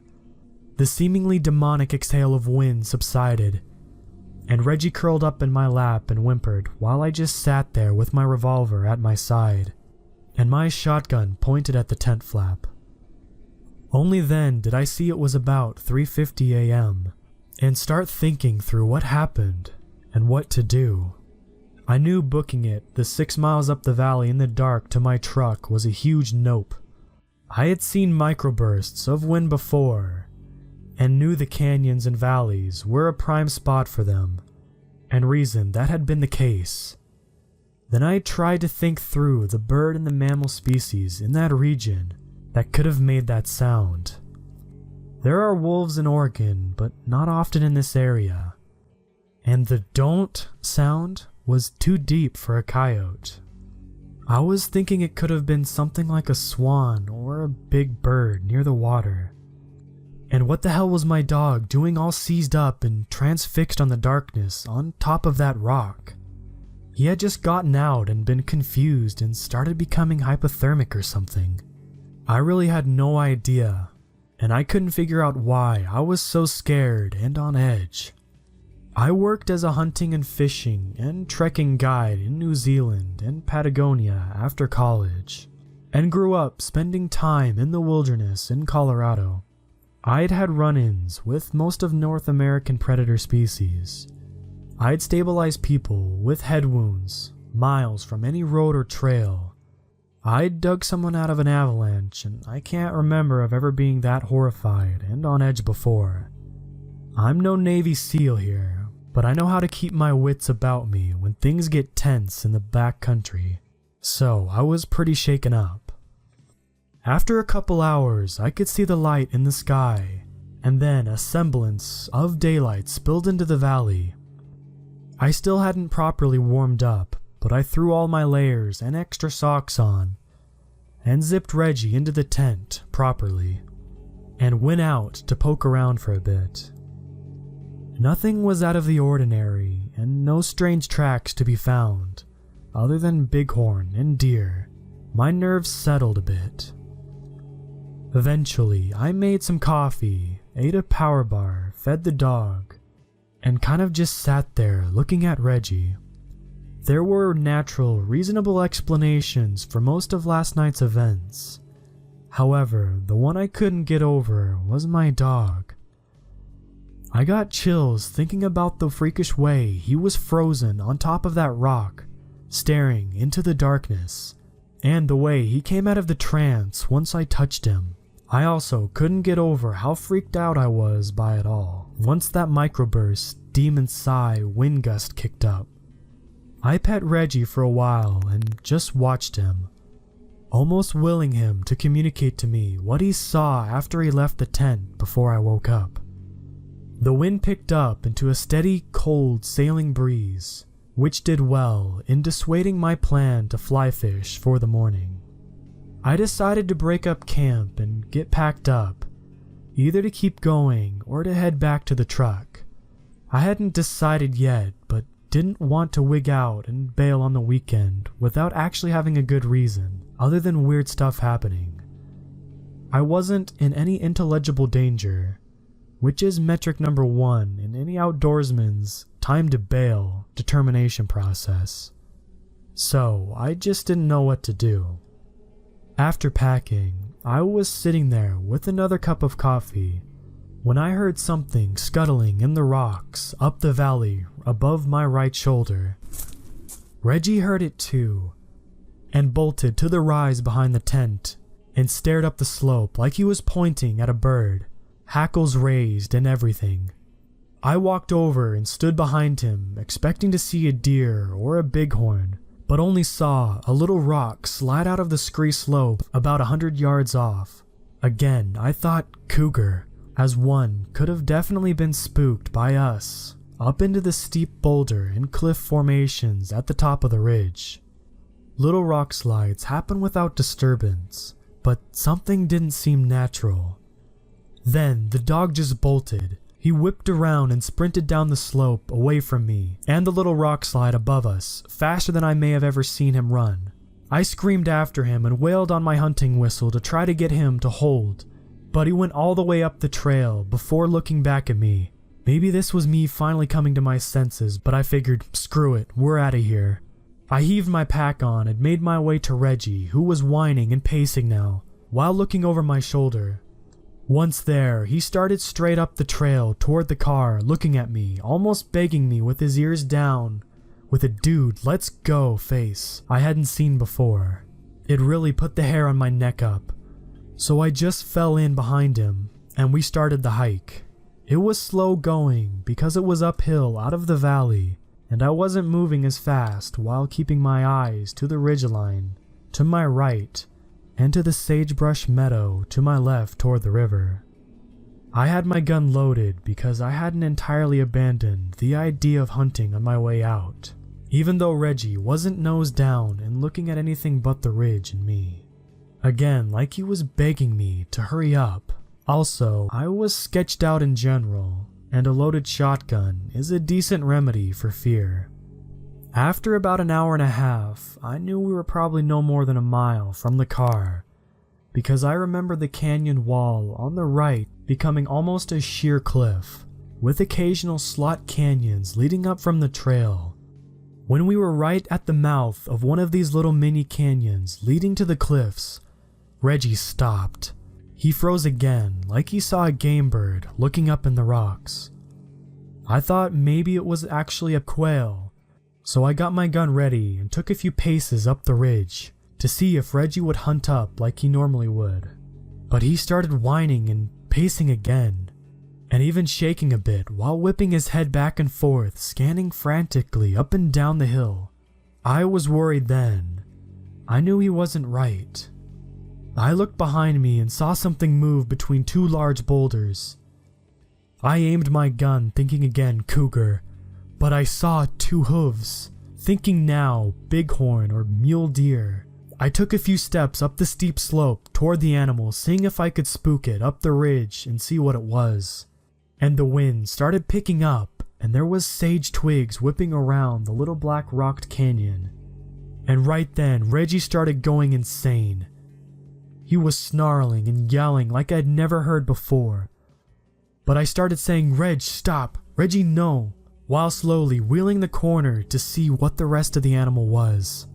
And that's when my entire life and understanding of the world changed. Behind that rock corner was definitely a bighorn sheep. It was standing on its back legs looking at the rock wall, with its front legs curled up grotesquely into its chest where I couldn't see them. It was shifting its weight back and forth between its back hooves, and it had massive curled ram horns I'd only seen on a few big males before.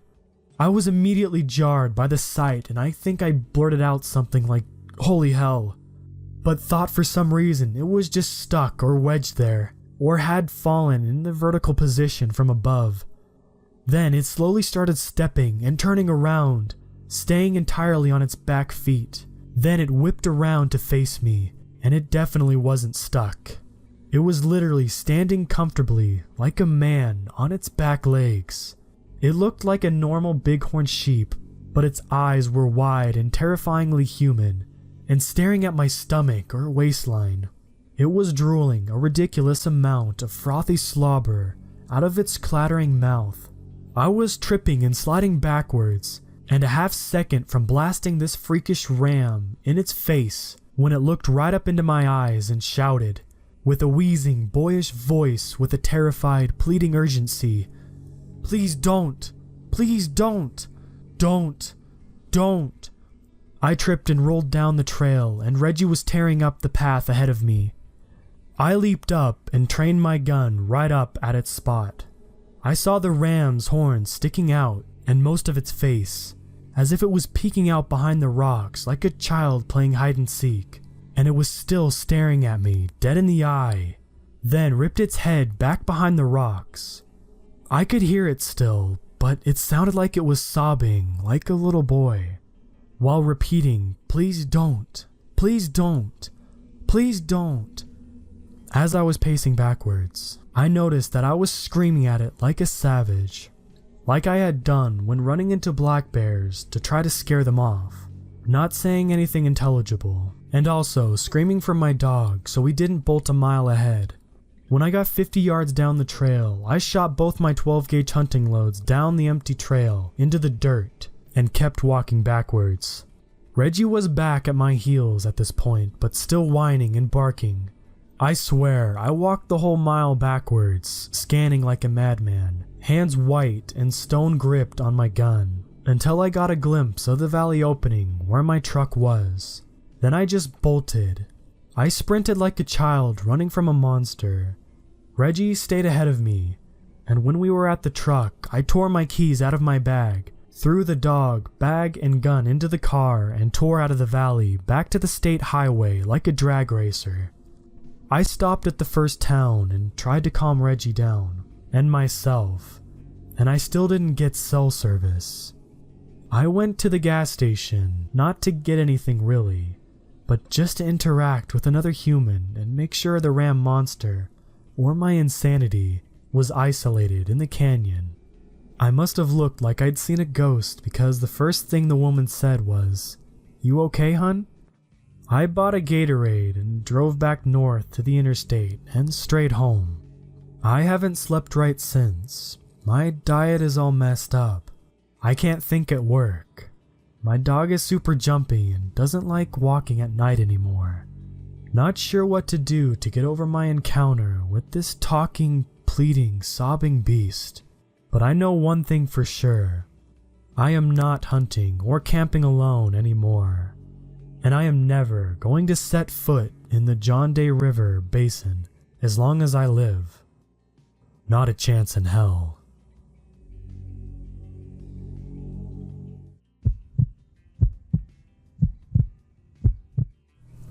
Rewind 2 weeks. It's the 4th of July. A few of my friends want to actually do something instead of lounge around in front of our computers like we do every day. There were 5 of us, me, Neil, Elijah, JD, and Neil's sister, Katie. Neil had the idea to go to his grandparents' house, as they owned a farmhouse. We live in Texas, so having that much space, especially with other houses being half a mile out, it was the perfect place to pop fireworks without getting into too much trouble. The drive from where we lived to their house was about a 40-mile drive. Unfortunately, the only car that we had at our hands was a 2-door, so trying to fit 5 of us into the car was hectic, to say the least. The drive was actually tolerable. 3 of my friends were in the back and found a comfortable, yet funny position to sit in the car. The music Katie was playing was helping a lot and definitely passed the time. We all bought some fireworks halfway there, and my friends jumped back into their designated position for another 20 miles. As we got there, Neil forgot to mention that his grandparents were out of town for the week, which made the experience ahead of us a lot better. All of us got out of the car except for Katie, who suggested that she get us all food and sodas for the night. She kept the fireworks in the back because she didn't want us popping any off while she was gone. She drove off and we were all left there without fireworks. So we did the next best thing, went to the pool in the back. Something that already put me off was that ranch sat considerably close to a forest.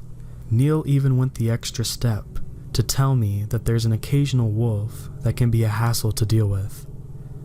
Of course, I got nervous because I had nothing to defend myself with if one had jumped over the fence. He handed me a pocket knife, saying that there's a shotgun in the living room if something goes down. He mentioned that he was going to set up a game of Risk for us all to play while Katie was out, as the drive to the closest market was well over a couple miles out. So, Elijah and I sat poolside, telling stories to each other about stupid stuff that happened while we were in college. During our talk, I was staring out in the forest line, paranoid about the wolves that Neil teased me about. I saw something move. I couldn't tell since the porch light behind me was making it harder to see any details, but the way it moved made my heart jump. Elijah could see my body language as he leaned in to see what was there. He started to ask me what I saw, and I replied with a wolf on the tree line. He looked toward where I pointed, and he calmed down. "That's just Katie, dude. I think she was trying to scare us." He started calling her name, waving his arm and laughing, saying how she scared the hell out of me. Neil came out of the house, wondering what Elijah was screaming about. Then he saw his sister standing in the field. He started to laugh when Elijah told him what happened and how I was on the edge of my seat. JD came out of the house next, and Neil told him to help Katie with the bags and grab the fireworks. Katie, who was out in the field, started to wave back, but the wave definitely seemed out of place. It wasn't so much waving, but a sudden jerk, like if you were trying to pop your elbow. Elijah yelled for Katie to come back so we can start the party, but JD came back with a terrified look on his face. "Katie's not back yet. I just called her. She's still on the road towards Walmart." Their laughing stopped, and Elijah's face faded, and his arm fell into his lap with a thud. Everyone looked at the still jerking figure in the field. Then, she screamed. The scream was so loud, it sounded like it may as well have been a couple feet away. All of us scrambled, running back into the house. Slamming the door behind us, Neil shouted for us to lock the doors and grab the shotgun in the living room. I ran to grab the shotgun, as it was the closest thing to us, while the other two ran to each of the doors leading inside. Quickly, I grabbed the shotgun and stuffed a couple of shells in my pocket, running back to the kitchen, where we came in from, and handed the shotgun to Neil. I pulled out the shells and sat them on the counter, and he loaded one in. JD came back nearly covered in sweat, freaking out and shouted, "What the fuck was that?" Just as scared as he was, I look at both of them. Elijah quickly joining us again. "You don't think it was a skinwalker? I read stories. I've been all over 4chan and creepypastas." JD tried to reassure us. "No, it can't be. That's Katie. I'm sure she's just trying to scare us." "Cut the bullshit, JD," Neil barked at him. "That scream wasn't human. You already called her, and you told us she was still going out."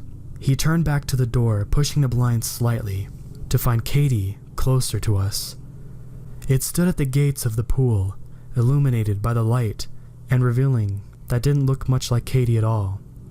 The hair was a mess, and the clothes looked tattered. Her skin was bruised. The one thing that caught our eye most was her face. The head was tilted, like it struggled to support the weight. The eyes were blank with emotion, and the jaw was agape. It raised an arm, jerking it like it did before in a mock wave.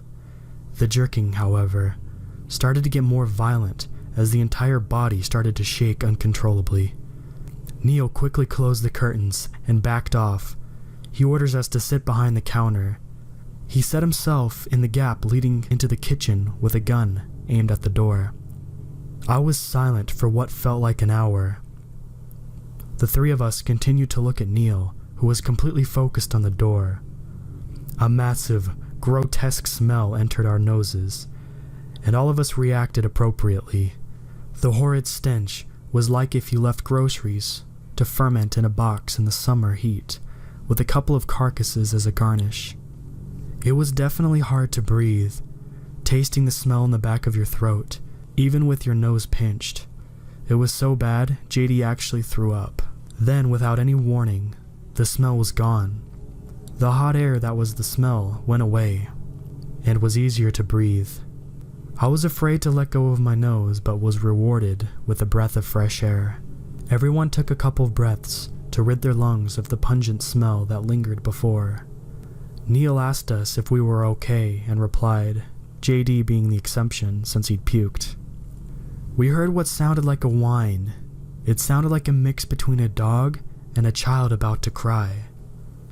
It was coming from the porch door, but from the front where we came in from the car. All of us stood up, Neil moving forward as we stayed back. We knelt down by the stairs, still hearing this whining. It didn't hit me until we positioned ourselves, but it sounded like something was trying to talk for the first time, like an animal. In a raspy, but still high-pitched voice, I could make out a very small portion of what it was trying to say. Ye, fuck, hot. It kept repeating this until it started to sound more enunciated, more human. What the fuck was that? It sounded like JD. Same accent, same speech pattern, same voice. JD started to shiver. His breath was getting shallow. He shouted back in a scared voice I'd never heard come from his mouth until now. Get out. Leave us alone. Get the fuck out. Leave us alone. Get out. The last words that we heard were in the same scream we heard when we saw it initially. It started to pound on the door. Not like it was trying to force itself in, but like an impatient knock. It started to scream in the same pitch we heard it when we initially saw it. Get out! Get out! Get out! It terrified all of us. The inhuman screams, the polite pounding on the door. I started crying. I thought this was it. Neil wasn't scared, like us. He was right pissed. He stood up storming towards the door, screaming. He swung open the door, pointing his shotgun at whatever was on the other side, pulling the trigger, filling all of our ears with the sound of a shotgun blast, and the ringing to follow. Neil stood at the door, huffing. His body language was wanting to rip this thing apart. I stood up, looking past his arm, seeing nothing but a shell on the ground. I looked up past his shoulders, seeing nothing on the driveway, and the road leading back to where we came. He turned around, the adrenaline fading away, and a shaky voice coming from his mouth. We're not staying here. JD, call Katie and tell her to get ready to go back home when she comes back. The rest of the time, all of us were in the kitchen. The shotgun sat on the counter with several shells near the butt of the gun. None of us wanted to say anything. None of us wanted to look at each other. It was nothing but silence until Katie called us. Neil quickly wrote a note, leaving it on the gun as we left. All of us hopped into the car, silent. Katie noticed our behavior and constantly edged us to tell her what happened. She pouted and put on her music to cheer us up. The only thing I could hear was the blood-curdling scream, telling us to get out.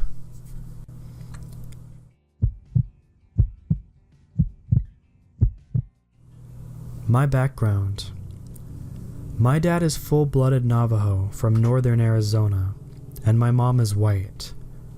I grew up in SoCal, but grew up going to the res every year and eventually moved and worked there. I'm not a Skinwalker expert by any means, but I'll share what I know. The first experience I had was on one of my first solo trips without my parents, out to our ranch on the reservation. I went with my cousin and a few friends. Our ranch is pretty much in the middle of nowhere, the nearest people being at the very closest 10 miles away, so you're pretty much on your own. Our first night out there, we arrived around 2 a.m., and there was no moon, and it was pitch black. So we had a hard time finding our hogan, a traditional octagon-shaped Navajo house. We decided to just camp near a cattle corral, which we found. We set up tents and knocked out until the sun came up. When I woke up, I took a little walk around our campsite and found coyote tracks which encircled our camp and actually got pretty close to the tents and campfire, which was pretty weird and a bad sign for several reasons. The rest of the day went without incident. We woke up, cooked breakfast, explored the rim of the Grand Canyon on the reservation side, and checked out old hogans in the area. We stayed up partially late that night. We had been out exploring at night and four-wheeling off some road trails. It was around 2 or 3 a.m. We were driving up a rocky road that went up to a small canyon, so there was hills pretty high and steep on both sides of me. I was standing in the back of the truck with a spotlight. That was when I saw the first light. The best way to describe what I saw was the visual effect of when you're standing in a room and someone behind you takes a picture with a flash. There was a brief instant in which everything lit up behind me, but it was a dull orange reddish light. I turned around towards where it came from and shined the light around, but there was nothing there whatsoever. Just a bunch of rocks. We thought it was weird, but kept driving. Once on top of the hill, we stopped to look around and noticed the weird light again, but this time it was far away, at least several miles. It was the same color, but looked like a muzzle flash from a gun. I waited and waited to hear the gunshot, thinking it was people like us shooting at night. But it never came. Then we saw another flash, but this time it was several miles west, and a bit closer. Then another closer and closer, within a few minutes. We decided it was a little weird without talking about it, turned around and went to the Hogan this time. We didn't really talk about the lights for some reason, and we all settled down in the Hogan. There was myself, my cousin, and my 2 white friends. We talked for a while, and it was at that moment when everyone stops talking and everyone is just about to fall asleep when this happened. The door. There's only one door, a small wooden door which locks shut, shook violently as someone kicked the door as hard as they could. It was loud and strong enough to where you could hear the lock rattle and the door bounce back and rattle against the wooden frame. My friends shot up and said, "What the hell was that?" They had good reason to be alarmed. We were very far from anyone else, and they knew that. It's extremely quiet out here, pretty much deafening silence, and you can hear when vehicles are approaching. I got out of bed, grabbed a shotgun, and told my cousin to get his rifle. I walked to the door, motioned for him to come over, and said, "You get left, I'll go right." I'm not really sure why, but I wasn't scared despite the obvious weirdness of what was going on. I ripped the door open and we both slipped out the door after one another and swept the area. Looked everywhere we could and went to the truck and got the spotlight and swept the area. Nothing. No footprints, no animals, nothing. We decided to send a message and shot some rounds off to scare whatever it was anyway. I think we were all kind of worried, but eventually went back to the Hogan and settled back in, kind of joking about it to calm our nerves. Eventually, we all fell asleep, but I hid my nervousness, and my heart was still racing. It wasn't until everyone was quiet and asleep that I noticed a thumping. I heard it very faintly through the rock walls, and when I put my ear up to the wall, I heard it a lot better. It was a very rhythmic thumping sound, something very heavy, and timed the same every single thump. It sounded as if it was coming through the rock table that the Hogan sits on top of. I tried to rationalize it and told myself it was just the cows, and somehow managed to fall asleep. I woke up the next morning and we went to check the cows, which were about 10 miles away on the ranch and hadn't been anywhere near our Hogan last night. Several days later, I told my aunts about what happened. They told me that one of my Navajo grandparents who lived alone and out in the middle of nowhere had weird things happen too. The same night we had our door kicked, someone had knocked on her door in the middle of the night. When she opened the door, there was no one there. My aunts think it was a Skinwalker who was messing with me and my cousins because we're mixed. I had a lot of weird stuff happen when I was working there as an EMT as well. It was around 2008, in northern Arizona on a Navajo reservation just on the border of the Hopi Reservation, which oddly enough is inside the Navajo Reservation. I was working as an EMT for the tribe and had just gotten my medical license a few weeks ago, and it was on one of my first shift where I wasn't third hand on the ambulance with 2 other EMTs. I was working night shift on a spring night. It was a little chilly, but not cold enough to need a jacket.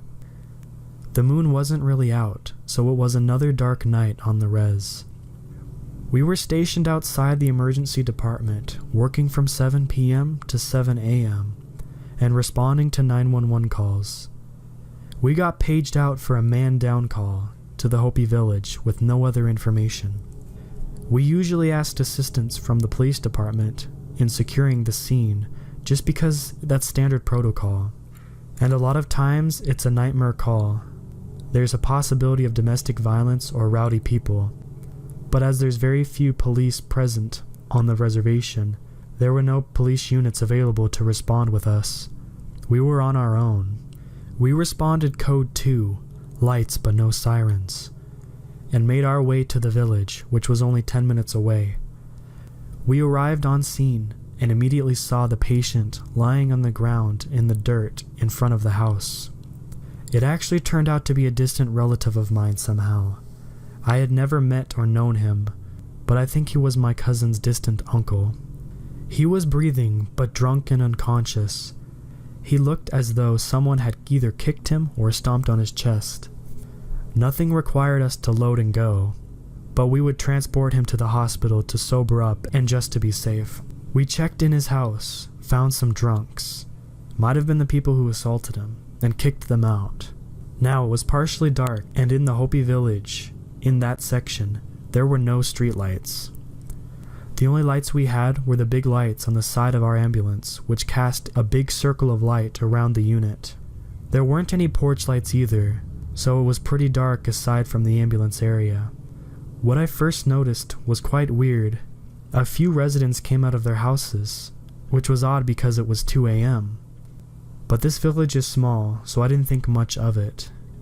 It was pretty eerie though, because they all stayed just on the outside of the line which the light made. I could tell that they were just neighbors, but they seemed reluctant to walk into the light. At first we arrived, there were lots of dogs barking, and all of the normal noises, birds, cars, bugs, etc. We were outside by the patient, just about to get him onto the stretcher when everything changed. Out of nowhere, there was an incredibly loud howling, which pretty much sounded like a werewolf in a movie. It lasted for a good 15 seconds, long enough to make us freeze and look at each other. It sounded almost exactly like a wolf, but was odd because it sounded like a person doing a wolf call. But it was way too loud to be done by a person unless they were standing right next to us. You could actually feel the reverberate through your body. I had lived there for about a year at this point, so I wasn't super new, but knew enough to where I looked at my partner with a "is this normal?" look. Somehow he knew I was asking without verbalizing it, and shrugged while looking around nervously. I looked back around and all the people were gone in an instant. There was no one around whatsoever. You wouldn't have known that they were even there. Even the people we kicked out of the house were nowhere to be seen, and all of the normal noises were gone. All of the dogs immediately stopped barking, which usually doesn't happen. If anything, the opposite usually happens when there's a noise. Dogs go crazy. We took the sign of everyone getting out of there as a cue to get out. My partner said, "Let's get the hell out of here," and we loaded the patient and were driving out of the village, probably the fastest I've ever seen a non-crucial patient get transported. It wasn't until years later I moved away. I saw the Navajo Cops episode of The Howler, but I found it pretty interesting, considering the area that the episode was pretty far from where we were. Edit. I don't know if that was a Skinwalker, or really what it was. Take it as you will.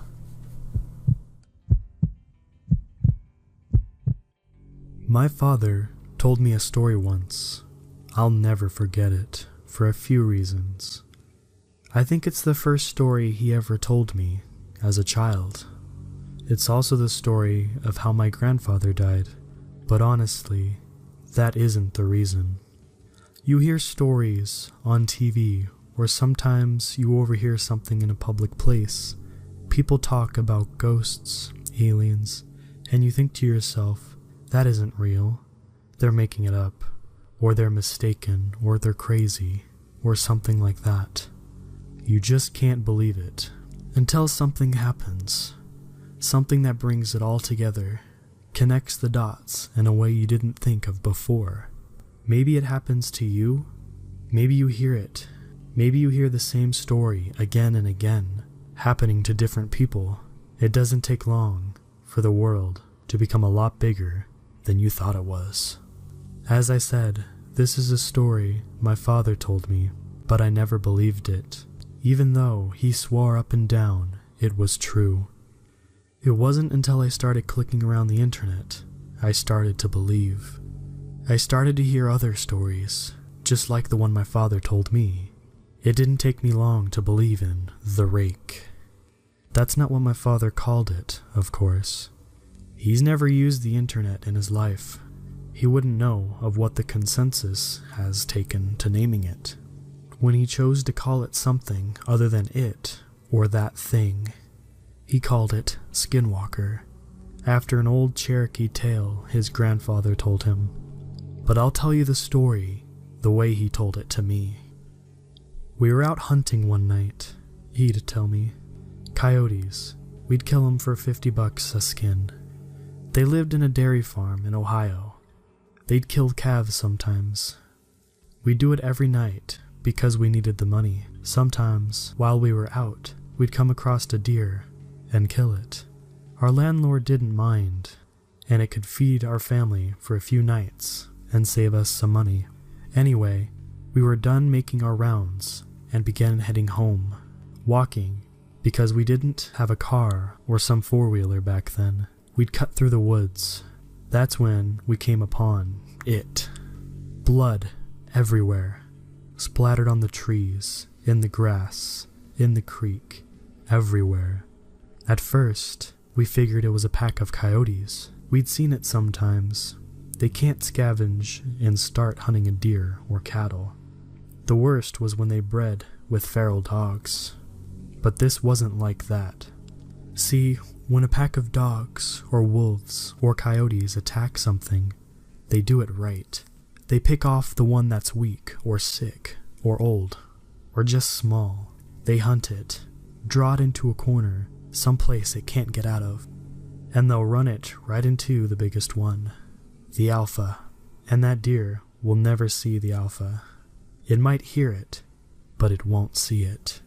It'll just notice that its throat's gone, and then it'll drop dead. It's quick and clean.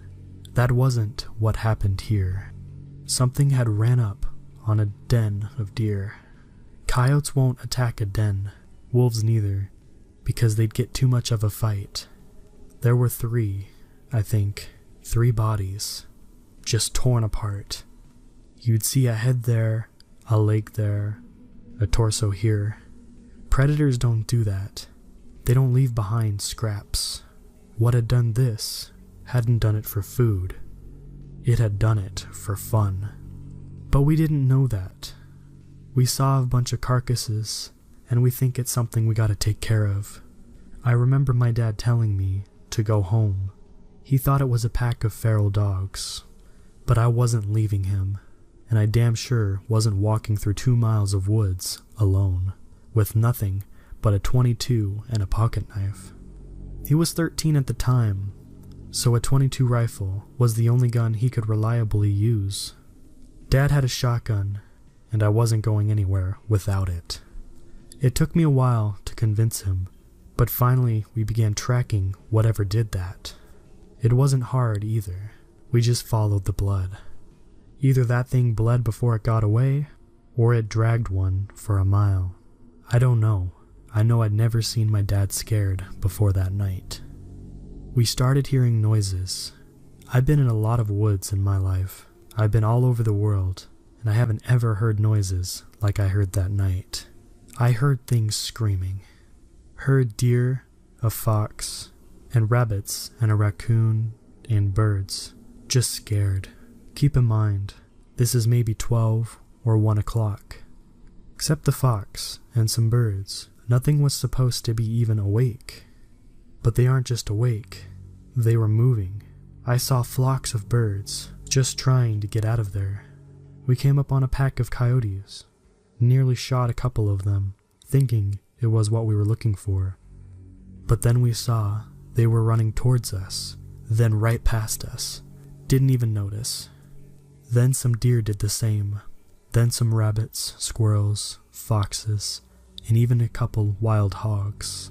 These things were supposed to be eating each other, and the only thing they cared about was getting out of there.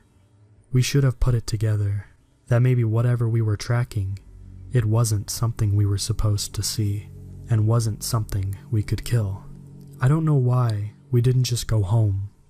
I guess we were curious. I think that was my dad's nature, to go toward trouble, to fight. And knowing what I knew about what my father did during the war, my nature was to stay close to him. We finally get into an open valley. It was normally a soy field, but it wasn't in season, so it was just flat dirt. We saw the tracks. A lot of the animals fleeing the forest had paved over the land. But where that deer blood was, nothing had taken a single step, like they were leaving it for us to find. The tracks were shallow. Whatever it was couldn't have weighed more than 100 pounds. But that didn't mean much. A bobcat weighing 40 pounds nearly tore out my damn throat once. All that means is it's quick and hard to hit. So we follow the tracks, and it doesn't take us long to find where it is. There's this old schoolhouse that sits on the top of the hill. Half of it had been ripped out by a tornado, but nobody lived there, not for a long time. We caught homeless people in there sometimes, or even druggies looking for a safe place to shoot up. We figured maybe that was it. Maybe it was some sick kid riding a high, but we didn't think that for long. We'd get within 50 yards, and we'd hear this noise, a scratching kind of sound. It was sort of made up of two different sounds. One was a high-pitched screech, another was a low-pitched growl. It was making both at the same time. We get within 20 yards, and we hear the sound. I can remember thinking it sounded like paper being torn apart, while someone was swishing water in a bucket back and forth. My dad looks at me, kneels down and whispers, "I gotta stay behind him, because we're about to corner him." Any animal will fight when it's cornered, especially if it's a predator. But we can tell by the tracks that it's just one. He tells me it's probably a single feral dog, most likely rabid. The plan is to sneak up on it while it's eating, shoot it, and then keep shooting it till it didn't move anymore, then slit its throat. And if it gets to Dad, it's my job to shoot it or stab it to get it off of him. So he walks up, and I'm right behind him, just a tad to his side so I can see what it is. I wish to this day that I hadn't.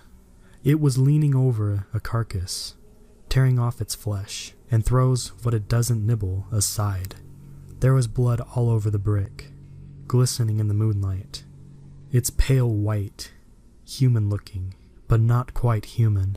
It had arms and legs like a human, but it sat like a monkey, hunched over, and its hands weren't normal. It had long fingers with claws at the end. So we see that, and my dad hesitates. He wasn't about to fire on a person, so he clears his throat, trying to get it to turn around. I swear to God, all the noise just ceased. I haven't ever heard true silence before that, and not after it. But for 2 seconds, nothing. Nothing made any noise, which made it all the louder when it turned around and made this shrill cry and jumped on my dad. He got a shot off. I think he missed. If he hit the thing, it didn't mind. But it was on him, tears parts of him off. I start shooting with my .22 point blank, but it barely bled. I got off 5 rounds, and then I started hitting it with the butt of the gun. It wasn't budging. It didn't even register that I was there. It's clawing at my dad, taking off bits of his flesh, and starts on his torso, ripping off skin, and then moves up. It tore off his throat, and then his nose, ripped off the bottom half of his jaw. I don't exactly remember what happened, but somehow my dad's knife ends up in the thing's shoulder, and my dad ends up on my back. I'm running, and by God I'm running faster than I have ever ran before, and it's following me. I end up back in the woods, opposite the ones we've been in. I'm heading towards my landlord's house, 'cause it's half a mile away. I can hear the thing screeching and moaning. I hear these tree branches crack and get thrown around. It sounds like someone's taking an axe to every single tree I pass. It's cracking so loud and often, but I just can't look back. Finally, I trip into gravel.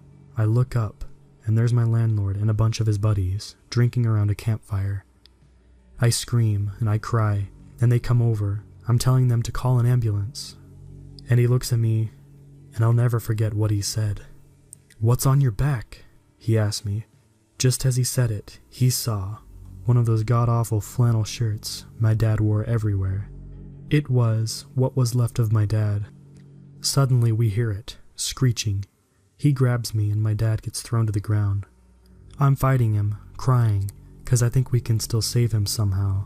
But my dad had been gone before I ever picked him up.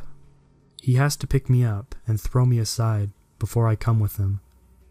He and his buddies were all inside and locking their doors and getting guns. The landlord's asking me what happened, but I just don't know what to tell him.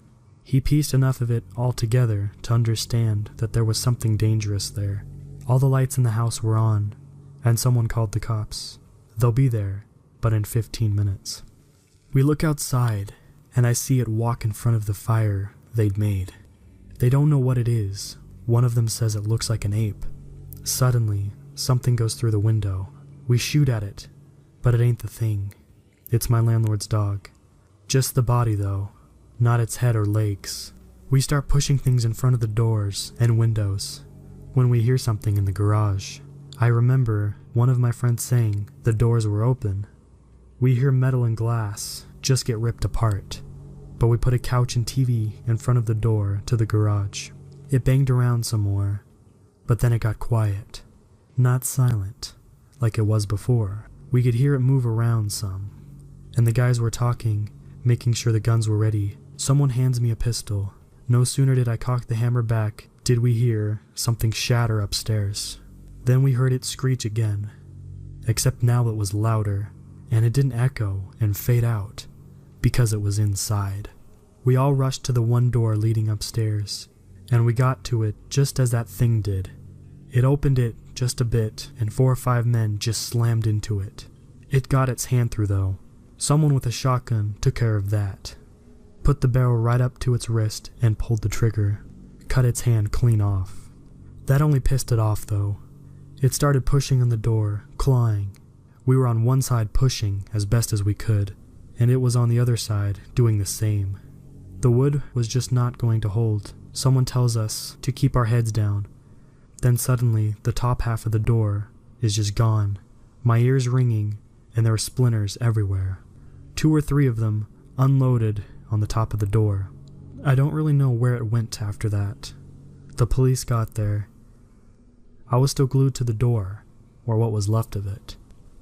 The sun was up before they got me off it. They put me in the hospital for a while. A lot of the people talked to me, but I didn't talk back. Not for a long time. When I got back home, I got a job for the landlord, working on the farm. We didn't talk much, not about the thing, but I signed up for the army when I was 19, and he'd sat me down to drink some scotch as a send-off. I asked him right away what the police told him. The story they went with was a wild animal, probably a wolf or maybe a bear that had migrated north. I asked him how could they say that when they had the hand. He looks at me stunned. He tells me the hand never made it back to the station. The cop who had it in his car wrecked into a tree and died on impact. The hand was never found, probably taken away by an animal. The cops, when they would acknowledge the hand existed at all, said it simply was the paw of a bear and it looked like a human hand. I never talked to the landlord again. He went missing when I was in basic. Never found him. They say he owed some people money and just ran away. But I don't think it's that simple. I never went back to those woods. I wouldn't even if I had the whole US Army on my back. I don't think my father felt he had anything left, and that he might as well settle old scores. He went into those woods. He never came back. The FBI was called. They did a show for everyone involved, but I knew they weren't really looking. I had to get one drunk and slip him a few 50s before he finally told me that they got a few calls about those woods every year, about someone up and vanishing. But that was all he wanted to tell me. Before he got up and left with the rest of the team, he wrote "The Rake" onto a napkin. I didn't know what it meant until I searched for it on the internet. Honestly, I would have rather not known.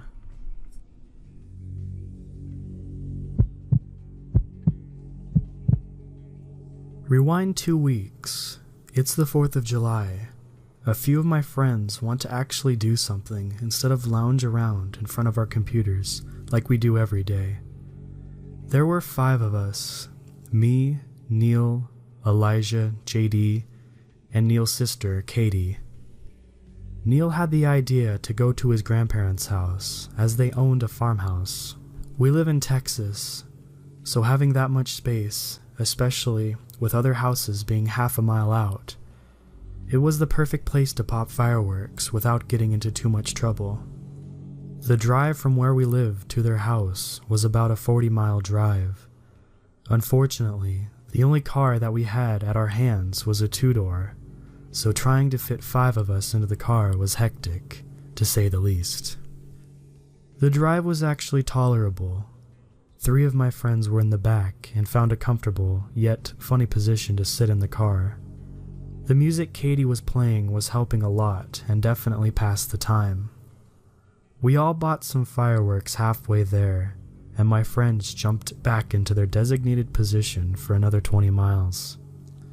As we got there, Neil forgot to mention that his grandparents were out of town for the week, which made the experience ahead of us a lot better. All of us got out of the car except for Katie, who suggested that she get us all food and sodas for the night. She kept the fireworks in the back because she didn't want us popping any off while she was gone. She drove off and we were all left there without fireworks. So we did the next best thing, went to the pool in the back. Something that already put me off was that ranch sat considerably close to a forest. Neil even went the extra step to tell me that there's an occasional wolf that can be a hassle to deal with. Of course, I got nervous because I had nothing to defend myself with if one had jumped over the fence. He handed me a pocket knife, saying that there's a shotgun in the living room if something goes down. He mentioned that he was going to set up a game of Risk for us all to play while Katie was out, as the drive to the closest market was well over a couple miles out. So, Elijah and I sat poolside, telling stories to each other about stupid stuff that happened while we were in college. During our talk, I was staring out in the forest line, paranoid about the wolves that Neil teased me about. I saw something move. I couldn't tell since the porch light behind me was making it harder to see any details, but the way it moved made my heart jump. Elijah could see my body language as he leaned in to see what was there. He started to ask me what I saw, and I replied with a wolf on the tree line. He looked toward where I pointed, and he calmed down. "That's just Katie, dude. I think she was trying to scare us." He started calling her name, waving his arm and laughing, saying how she scared the hell out of me. Neil came out of the house, wondering what Elijah was screaming about. Then he saw his sister standing in the field. He started to laugh when Elijah told him what happened and how I was on the edge of my seat. JD came out of the house next, and Neil told him to help Katie with the bags and grab the fireworks. Katie, who was out in the field, started to wave back, but the wave definitely seemed out of place. It wasn't so much waving, but a sudden jerk, like if you were trying to pop your elbow. Elijah yelled for Katie to come back so we can start the party, but JD came back with a terrified look on his face. Katie's not back yet. I just called her. She's still on the road towards Walmart. Their laughing stopped, and Elijah's face faded, and his arm fell into his lap with a thud. Everyone looked at the still jerking figure in the field. Then, she screamed. The scream was so loud, it sounded like it may as well have been a couple feet away. All of us scrambled, running back into the house. Slamming the door behind us, Neil shouted for us to lock the doors and grab the shotgun in the living room.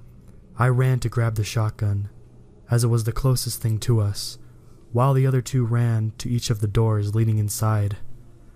Quickly, I grabbed the shotgun and stuffed a couple of shells in my pocket, running back to the kitchen where we came in from, and handed the shotgun to Neil.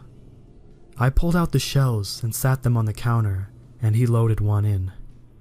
JD came back nearly covered in sweat, freaking out, and shouted, "What the fuck was that?" Just as scared as he was, I look at both of them. Elijah quickly joining us again. "You don't think it was a skinwalker? I read stories. I've been all over 4chan and creepypastas." JD tried to reassure us. "No, it can't be. That's Katie. I'm sure she's just trying to scare us." "Cut the bullshit, JD," Neil barked at him. "That scream wasn't human. You already called her, and you told us she was still going out." He turned back to the door, pushing the blinds slightly, to find Katie closer to us. It stood at the gates of the pool, illuminated by the light, and revealing that didn't look much like Katie at all. The hair was a mess, and the clothes looked tattered. Her skin was bruised. The one thing that caught our eye most was her face. The head was tilted, like it struggled to support the weight.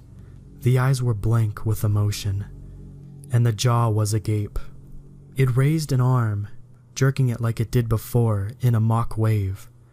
The jerking, however, started to get more violent as the entire body started to shake uncontrollably. Neil quickly closed the curtains and backed off. He orders us to sit behind the counter. He set himself in the gap leading into the kitchen with a gun aimed at the door. I was silent for what felt like an hour. The three of us continued to look at Neil, who was completely focused on the door.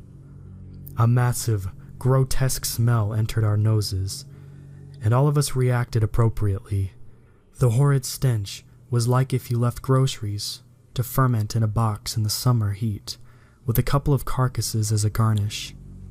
It was definitely hard to breathe, tasting the smell in the back of your throat, even with your nose pinched. It was so bad, JD actually threw up. Then, without any warning, the smell was gone. The hot air that was the smell went away, and was easier to breathe. I was afraid to let go of my nose, but was rewarded with a breath of fresh air. Everyone took a couple of breaths to rid their lungs of the pungent smell that lingered before. Neil asked us if we were okay and replied, JD being the exception since he'd puked. We heard what sounded like a whine. It sounded like a mix between a dog and a child about to cry. It was coming from the porch door, but from the front where we came in from the car. All of us stood up, Neil moving forward as we stayed back. We knelt down by the stairs, still hearing this whining. It didn't hit me until we positioned ourselves, but it sounded like something was trying to talk for the first time, like an animal. In a raspy, but still high-pitched voice, I could make out a very small portion of what it was trying to say. Gee, fuck, hot. It kept repeating this, until it started to sound more enunciated, more human. What the fuck was that? It sounded like JD. Same accent, same speech pattern, same voice. JD started to shiver. His breath was getting shallow. He shouted back in a scared voice I'd never heard come from his mouth until now. Get out. Leave us alone. Get the fuck out.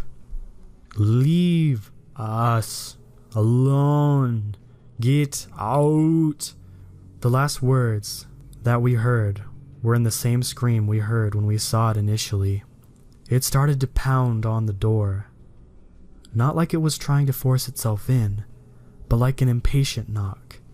It started to scream in the same pitch we heard it when we initially saw it. Get out! Get out! Get out! It terrified all of us. The inhuman screams, the polite pounding on the door. I started crying. I thought this was it. Neil wasn't scared, like us. He was right pissed. He stood up storming towards the door, screaming. He swung open the door, pointing his shotgun at whatever was on the other side, pulling the trigger, filling all of our ears with the sound of a shotgun blast, and the ringing to follow. Neil stood at the door, huffing. His body language was wanting to rip this thing apart. I stood up, looking past his arm, seeing nothing but a shell on the ground. I looked up past his shoulders, seeing nothing on the driveway, and the road leading back to where we came. He turned around, the adrenaline fading away, and a shaky voice coming from his mouth. We're not staying here. JD, call Katie and tell her to get ready to go back home when she comes back. The rest of the time, all of us were in the kitchen. The shotgun sat on the counter with several shells near the butt of the gun. None of us wanted to say anything. None of us wanted to look at each other. It was nothing but silence until Katie called us. Neil quickly wrote a note, leaving it on the gun as we left. All of us hopped into the car, silent. Katie noticed our behavior and constantly edged us to tell her what happened. She pouted and put on her music to cheer us up. The only thing I could hear was the blood-curdling scream, telling us to get out. Number 2. My background. My dad is full-blooded Navajo from northern Arizona, and my mom is white. I grew up in SoCal, but grew up going to the res every year and eventually moved and worked there. I'm not a Skinwalker expert by any means, but I'll share what I know. The first experience I had was on one of my first solo trips without my parents, out to our ranch on the reservation. I went with my cousin and a few friends. Our ranch is pretty much in the middle of nowhere, the nearest people being at the very closest 10 miles away, so you're pretty much on your own. Our first night out there, we arrived around 2 a.m., and there was no moon, and it was pitch black, so we had a hard time finding our hogan, a traditional octagon-shaped Navajo house. We decided to just camp near a cattle corral, which we found. We set up tents and knocked out until the sun came up.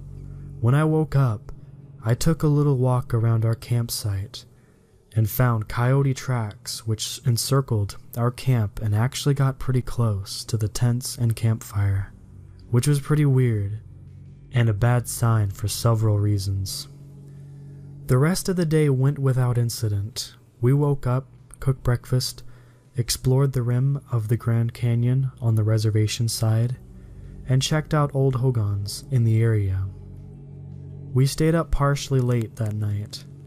We had been out exploring at night and four-wheeling off some road trails. It was around 2 or 3 a.m. We were driving up a rocky road that went up to a small canyon, so there was hills pretty high and steep on both sides of me. I was standing in the back of the truck with a spotlight.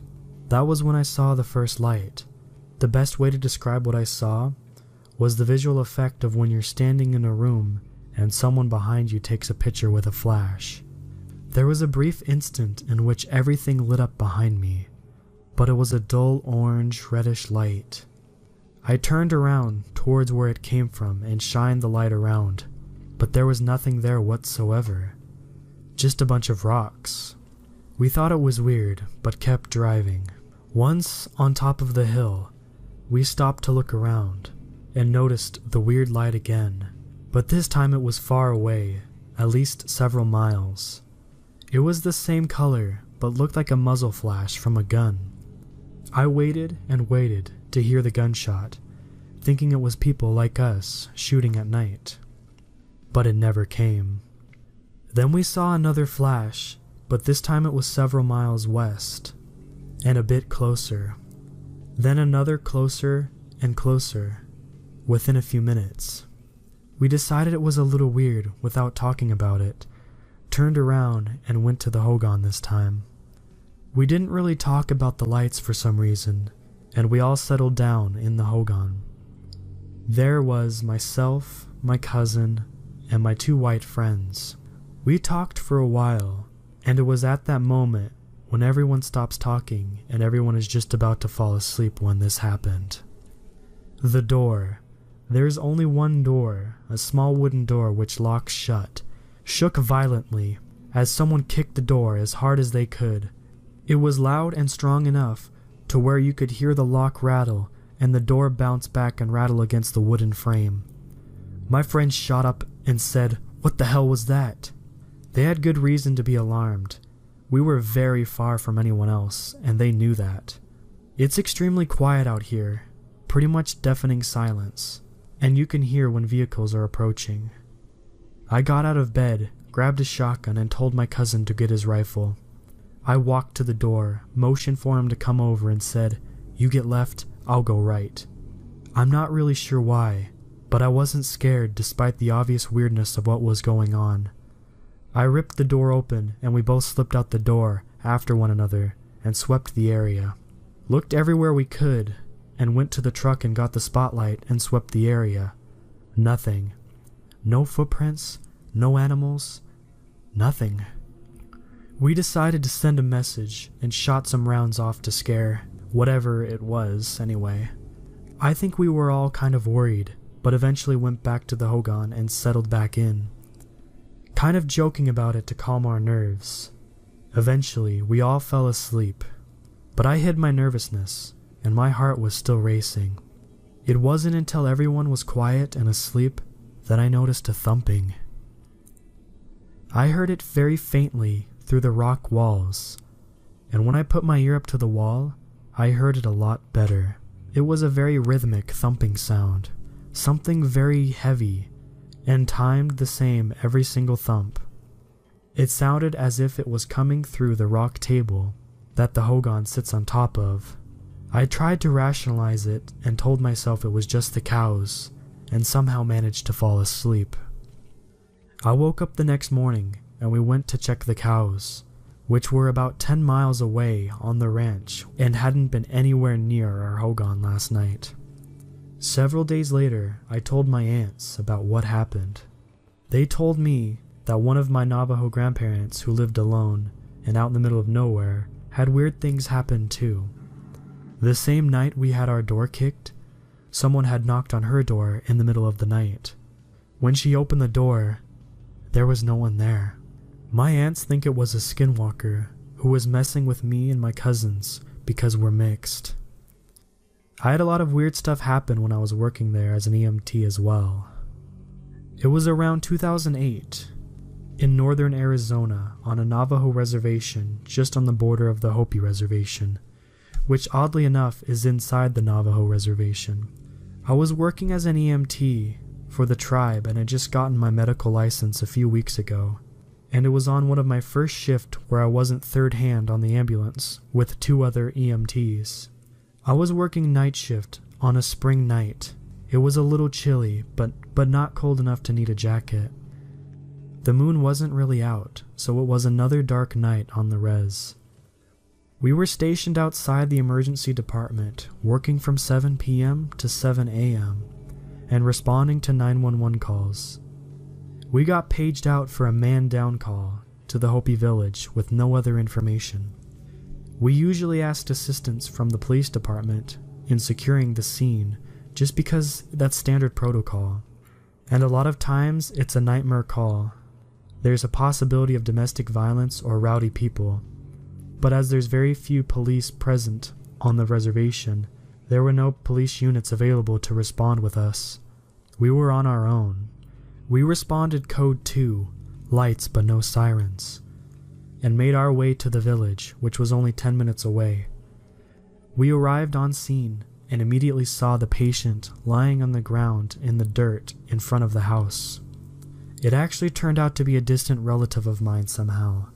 I had never met or known him, but I think he was my cousin's distant uncle. He was breathing, but drunk and unconscious. He looked as though someone had either kicked him or stomped on his chest. Nothing required us to load and go, but we would transport him to the hospital to sober up and just to be safe. We checked in his house, found some drunks. Might have been the people who assaulted him, and kicked them out. Now it was partially dark, and in the Hopi village, in that section, there were no streetlights. The only lights we had were the big lights on the side of our ambulance, which cast a big circle of light around the unit. There weren't any porch lights either, so it was pretty dark aside from the ambulance area. What I first noticed was quite weird.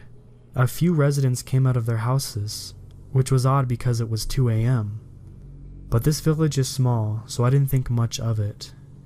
It was pretty eerie though, because they all stayed just on the outside of the line which the light made. I could tell that they were just neighbors, but they seemed reluctant to walk into the light. At first we arrived, there were lots of dogs barking, and all of the normal noises, birds, cars, bugs, etc. We were outside by the patient, just about to get him onto the stretcher when everything changed. Out of nowhere, there was an incredibly loud howling, which pretty much sounded like a werewolf in a movie. It lasted for a good 15 seconds, long enough to make us freeze and look at each other. It sounded almost exactly like a wolf, but was odd because it sounded like a person doing a wolf call.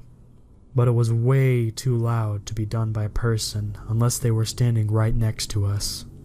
You could actually feel the reverberate through your body. I had lived there for about a year at this point, so I wasn't super new, but knew enough to where I looked at my partner with a "is this normal?" look. Somehow he knew I was asking without verbalizing it, and shrugged while looking around nervously. I looked back around and all the people were gone in an instant. There was no one around whatsoever. You wouldn't have known that they were even there. Even the people we kicked out of the house were nowhere to be seen, and all of the normal noises were gone. All of the dogs immediately stopped barking, which usually doesn't happen. If anything, the opposite usually happens when there's a noise. Dogs go crazy. We took the sign of everyone getting out of there as a cue to get out.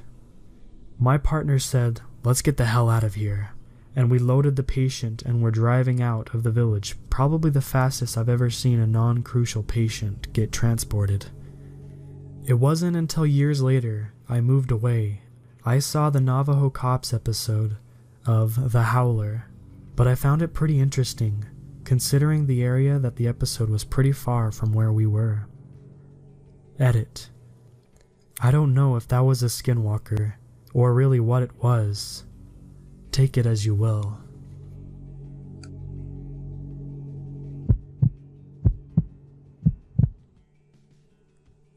This is the story of my first encounter with an odd creature I grew to call Skinwalker. I didn't start calling them that until I came face to face with one a second time. I am now 17, but when this happened I was 9. At the time, I lived in a very small town in Michigan called Stockbridge. The town lies outside of a semi-thick forest, and I've been told by my dad much of it was cut down. My house was on the outskirts of town, near the woods. There wasn't much to do in the town. There were no fun places to go, and I had no video games or TV. So me and my friend Jake would spend all of our time outside. Both our parents were comfortable with us being outside without supervision and let us do what we wanted. The day this story takes place was August or September and was already dusk. My dad agreed that Jake and I could take his dog for a walk in the woods as long as we didn't stay out too long. We had been walking a path which led to a creek and had been planning to turn back once we reached it. It was about 15 minutes away from the edge of the woods. We were 10 minutes into the walk and Jake's dog, Midnight, had begun sniffing everything in sight. He was a well-trained dog most of the time. We could walk with him through the woods without a leash. But before the walk, we had gotten him really excited and he still hadn't calmed down completely. A small animal saw Midnight and quickly ran back the way it came. Midnight, still a bit hyper, bolted after it, ignoring Jake's cries for it to come back. Jake and I ran after Midnight as fast as we could, but we soon lost the sight of him, and had only the noise of his barks to follow. The chase lasted a few minutes until we caught up to Midnight. He had stopped to sniff at a tree. We took a few moments to catch our breaths before we turned to follow the path we had made, crushing through the underbrush. Midnight was now walking happily beside us. We hadn't gone very far when Midnight stopped, sniffing the air. Once again, he had turned and ran into the foliage. This time, he wasn't wagging his tail or barking, just running. Again, we chased him, but he wasn't going that fast and kept slowing down, like he wanted us to follow him. We stopped at a small hill that overlooked a clearing. I remember this part perfectly. Midnight started to quiet growl, and his fur started to rise. I remember being confused, but I couldn't see anything. The noise of something moving reached my ears. As I looked in the direction of the noise, a deer crawled into the clearing. This deer crawled, not limped or walked, it crawled like a child. I remember being transfixed on the deer. I saw it had no tail, and its face and body was oddly human. Its eyes were a bit too wide, and its nose was a bit too short and pointed, and its ears were too circular. At one point, it got so close, I could see that around the pupils of its eyes were white. This is not normal for a deer. None of us made a sound, not even Midnight, as it walked around the clearing. It must have seen us, but I guess it didn't give a damn, as long as we didn't disturb it. After walking around the clearing 3 times, it walked closer toward the middle. It slowly raised itself to be standing on all 4 legs. Once it did that, it stretched its front legs out for a few moments, like a cat. Once done stretching, it raised its front legs, kind of like a horse can. Unlike a horse, it raised until its back was straight and its arms fell to its side. Midnight started barking like someone was trying to kill him. He sounded angry and dangerous. This was not the first or last time I heard Midnight bark like that, and it didn't even cause me to look at him. Instead, I continued staring at the deer, who was now staring back at us. Its eyes were wider than they had been, and it froze like a deer caught in the headlight of a car. After an unknown amount of time of Midnight's barking and the deer's staring, the deer turned and started to run on 2 legs through the woods. It ran like a man, arms swinging slightly up and down, like a person can do. It was faster than anything I had ever seen, faster than any deer once it heard a gunshot. Minutes passed and we all just stood there, staring at the area where it ran. Soon, Jake turned to Midnight, who was now relaxed, and told him to walk with us. I remember leaving the clearing, but for the life of me I can't remember how we found the trail or exited the woods. Both of our parents were terribly angry with us. We had been in the woods for almost an hour, and by the time we got back, it was really dark out. We both told them what happened in the woods, but they said the deer must have been injured or something. Even at us insisting that the deer stood up, they told us it was just our imaginations, and that there was nothing to worry about. Jake and I talked about a lot after that. We also talked about my second encounter when it happened.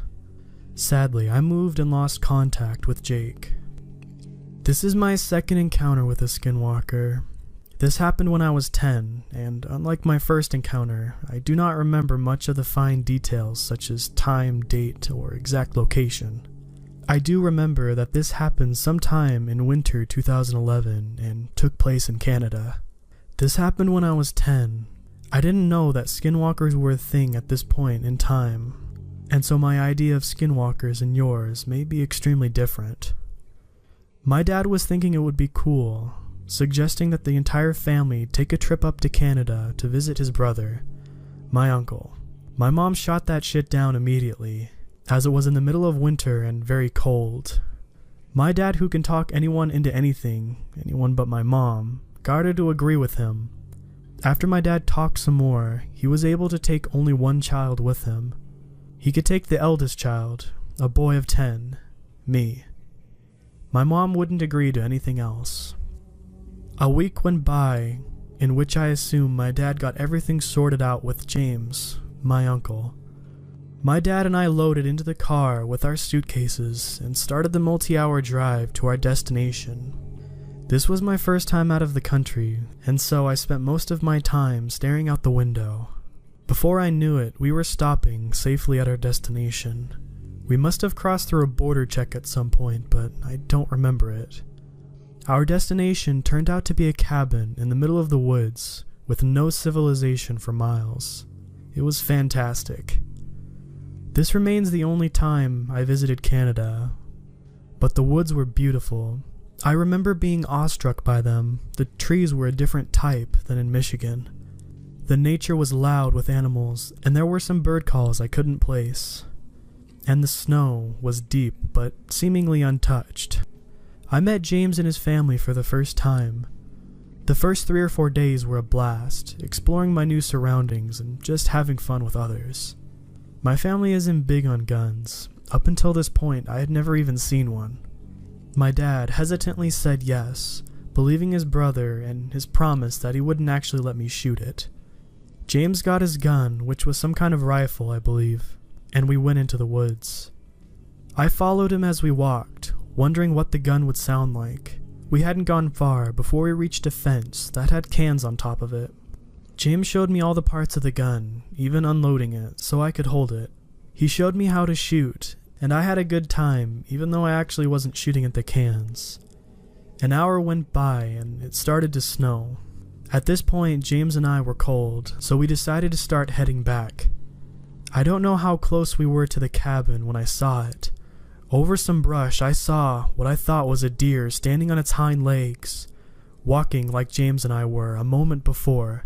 I went running towards it, all of my memories of the previous year's running deer flooding through my head.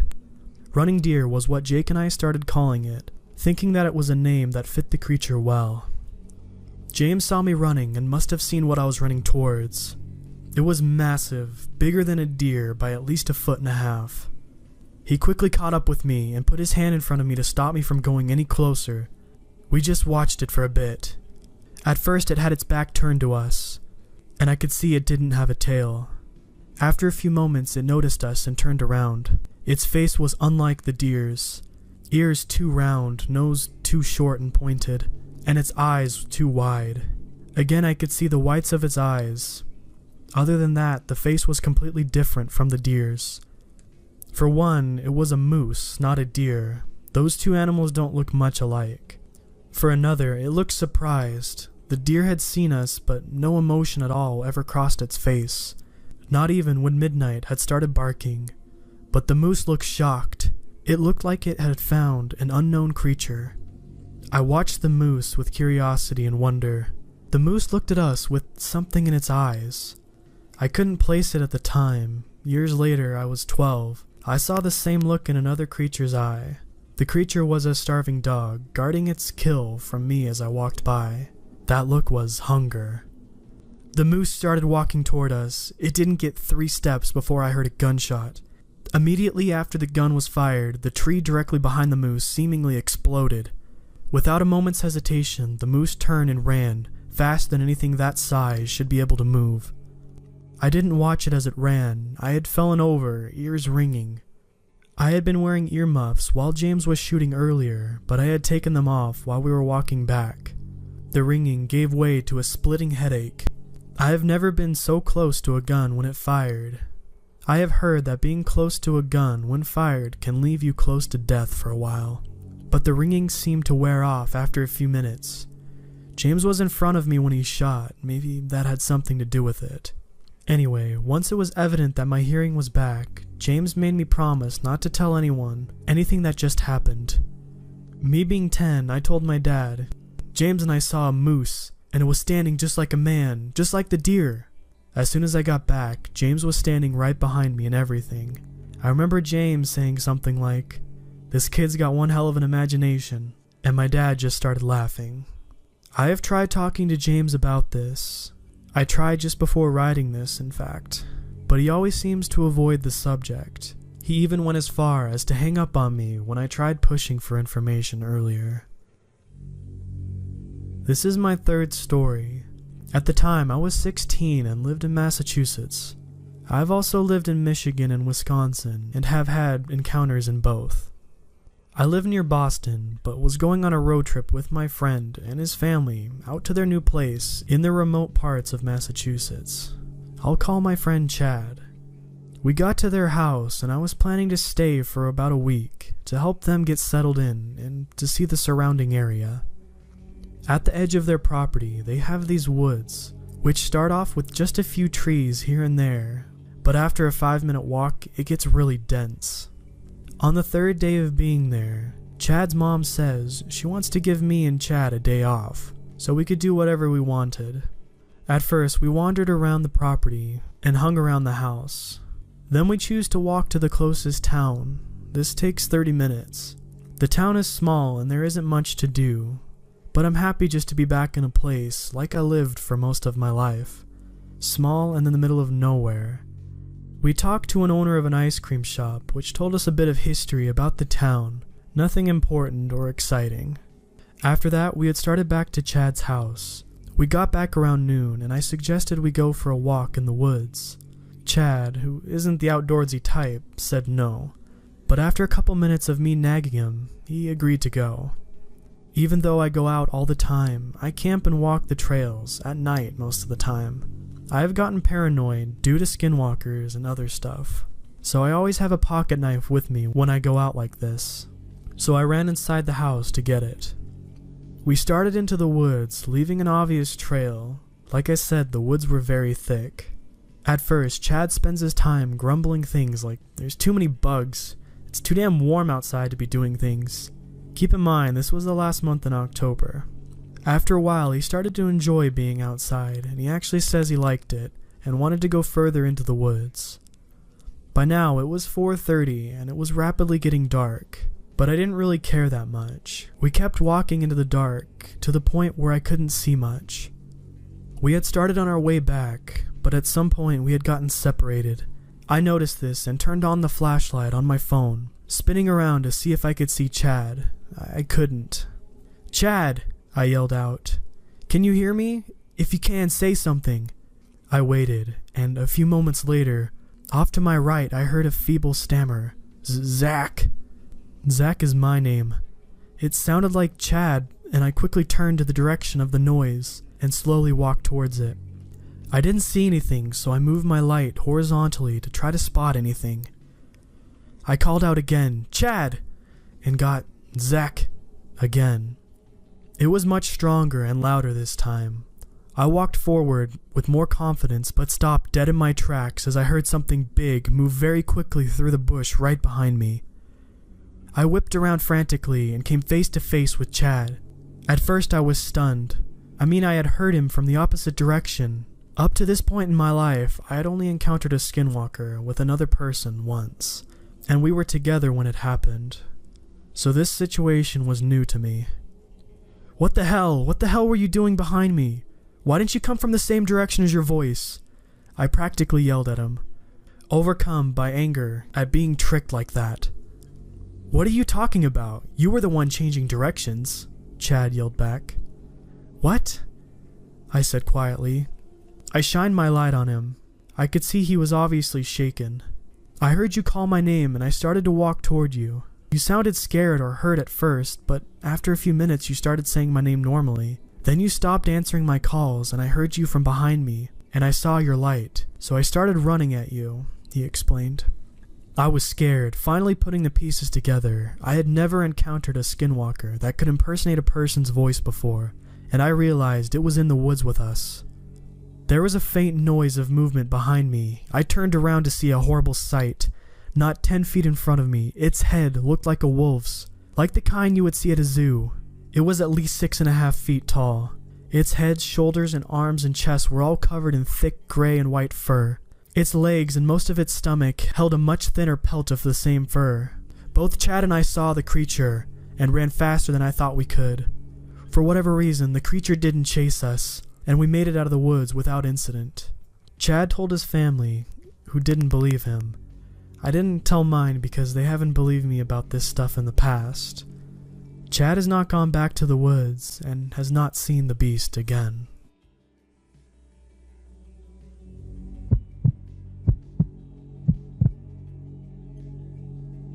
I haven't thought about this in a good 10 years since it happened. I'll start at the beginning. My family moved to secluded Pennsylvania when I was 4. I was immediately entranced with living in the country, with several acres of woods behind us, and the house seemed so huge to me at the time. However, as a kid, I was always sensitive to spirits or energy, and there were definitely some creepy things going on in the house. So my parents noticed that I stayed with our dog Bambi a lot. He was a small sheepdog and my adventure buddy when we went walking in the woods. In case you're questioning my parents, they trusted me, as young as age 7, to walk around alone as long as I was with my dog. As he was very protective of me, my dad would give me his cell phone to carry with me just in case I needed any help.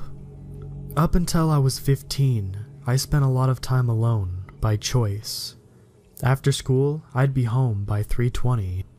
I'd eat lunch immediately and take Bambi out into the woods, and we'd explore the surrounding forests, fields, meadows, and ponds together. He was always right by my side and seemed really attuned to the spirit. If I felt something was in the house, he'd bark at it or whine, or I'd watch him follow it around.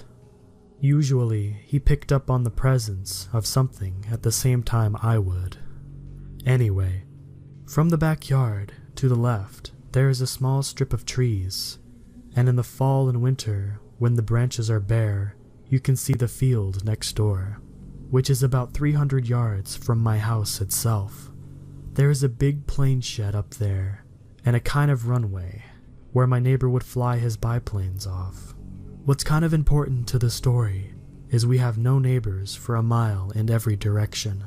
It's pretty rare to see any kind of people on the surrounding properties unless it's my neighbor haying the fields in the summer.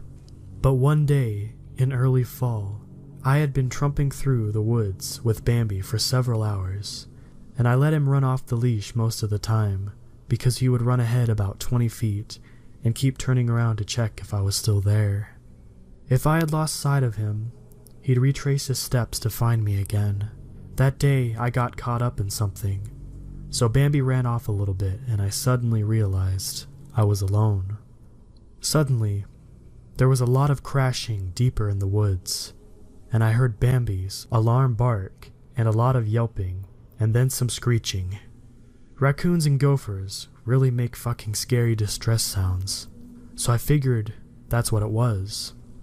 So I called Bambi, and he popped out of some brush, covered in pickers, and since I was spooked, I ran right back home with him.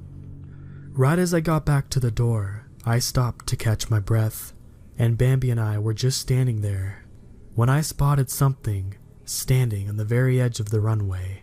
It ran along the higher end of the field, and then there was a steep drop off the edge of the hill at the very end of it. They didn't appear to be wearing anything distinctive, but even at dusk, I could see that they were appearing completely black, or everything about them was very shadowy and dark. This part gives me shivers now. They were standing facing off the runway, and then I saw them hunch over and slowly raise their head and yell, "Bambi!" at the same high voice I would use to call him. They had the same vocal inflection as me too, but it sounded like they were trying really hard to sound like me. Next to me, Bambi tucked his tail under, lowered his head, and growled softly. They called again, but this time it sounded like they were losing their voice, as if they had been calling it for a while. My 8-year-old logic assumed that someone was trying to steal my dog, but why would they stand in the middle of the field and be so obvious about it. When I told my parents about it that night, they dismissed my story. The next day, I went to my cousin's house 2 miles up the road, and my uncle told me about an animal he saw the night before that he was trying to identify. He said it looked like an emaciated cow sprinting across the bridge over the creek, which was about 300 yards from the runway. And also since then, anyone who's been at my house has always been uneasy around the creek and the plain shed runway, whether or not they're interested at all in the paranormal. I know a lot of death happens in nature, but I've also found goats ripped up in the field. The nearest house with any amount of goats or farm animals is nearly 4 miles away, and a lot of unexplained things have happened up there. Number 2. Background. I'm a female, and this occurred 2 years ago when I was 18. This takes place in Maine. Every summer, my family and I go up to camp in Ellsworth, Maine. It's about a 3-hour drive from my house. The camp itself is an hour from the nearest town. I've been going to this camp my entire life. My family owns it, and I've never had an incident like this happen before. I was watching TV in the middle of the night. Both of my brothers and parents had gone to bed. I had heard a noise coming from the kitchen and realized the dogs needed to go outside to do their business. So I took my brother's 2 pit bulls and my tiny dog outside after turning on the porch light. I walked around the front yard and let the dogs off the leash. It's so incredibly dark in the woods in Maine that the porch light really only illuminated the porch and nothing else. So I tried to keep an eye on them. I was momentarily distracted when I saw a wild bird on the lake. When I looked back, I saw the pit bulls were both looking at something in the woods. I couldn't see what it was, but I assumed they'd seen a squirrel or a raccoon. It was then I realized I didn't see Alfie anywhere. She's an awfully small dog, and she's completely black. I called her a few times, and heard a soft whimpering right where the dogs had been looking earlier. I took a couple steps in that direction and called for her again, worried that she may have gotten her paw stuck between rocks or gotten stuck in a snake hole. Suddenly, I felt something moving behind me. I whipped around and looked down, and it was Alfie. She had been staying close to me the entire time. I just hadn't seen her.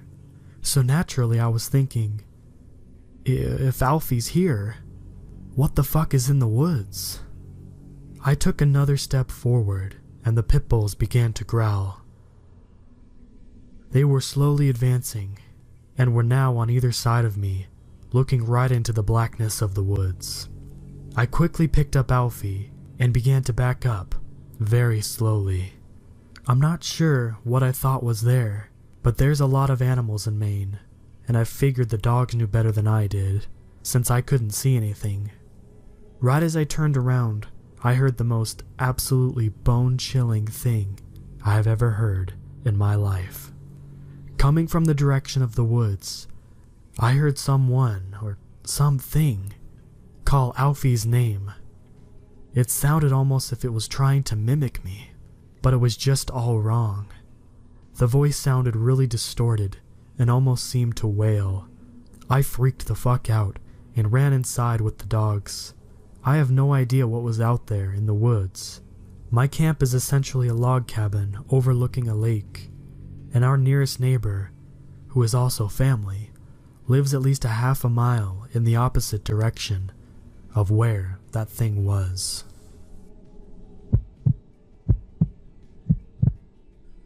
So, I decided to join my best friend Karen for a 3-day stay at her grandmother's place on the reservation.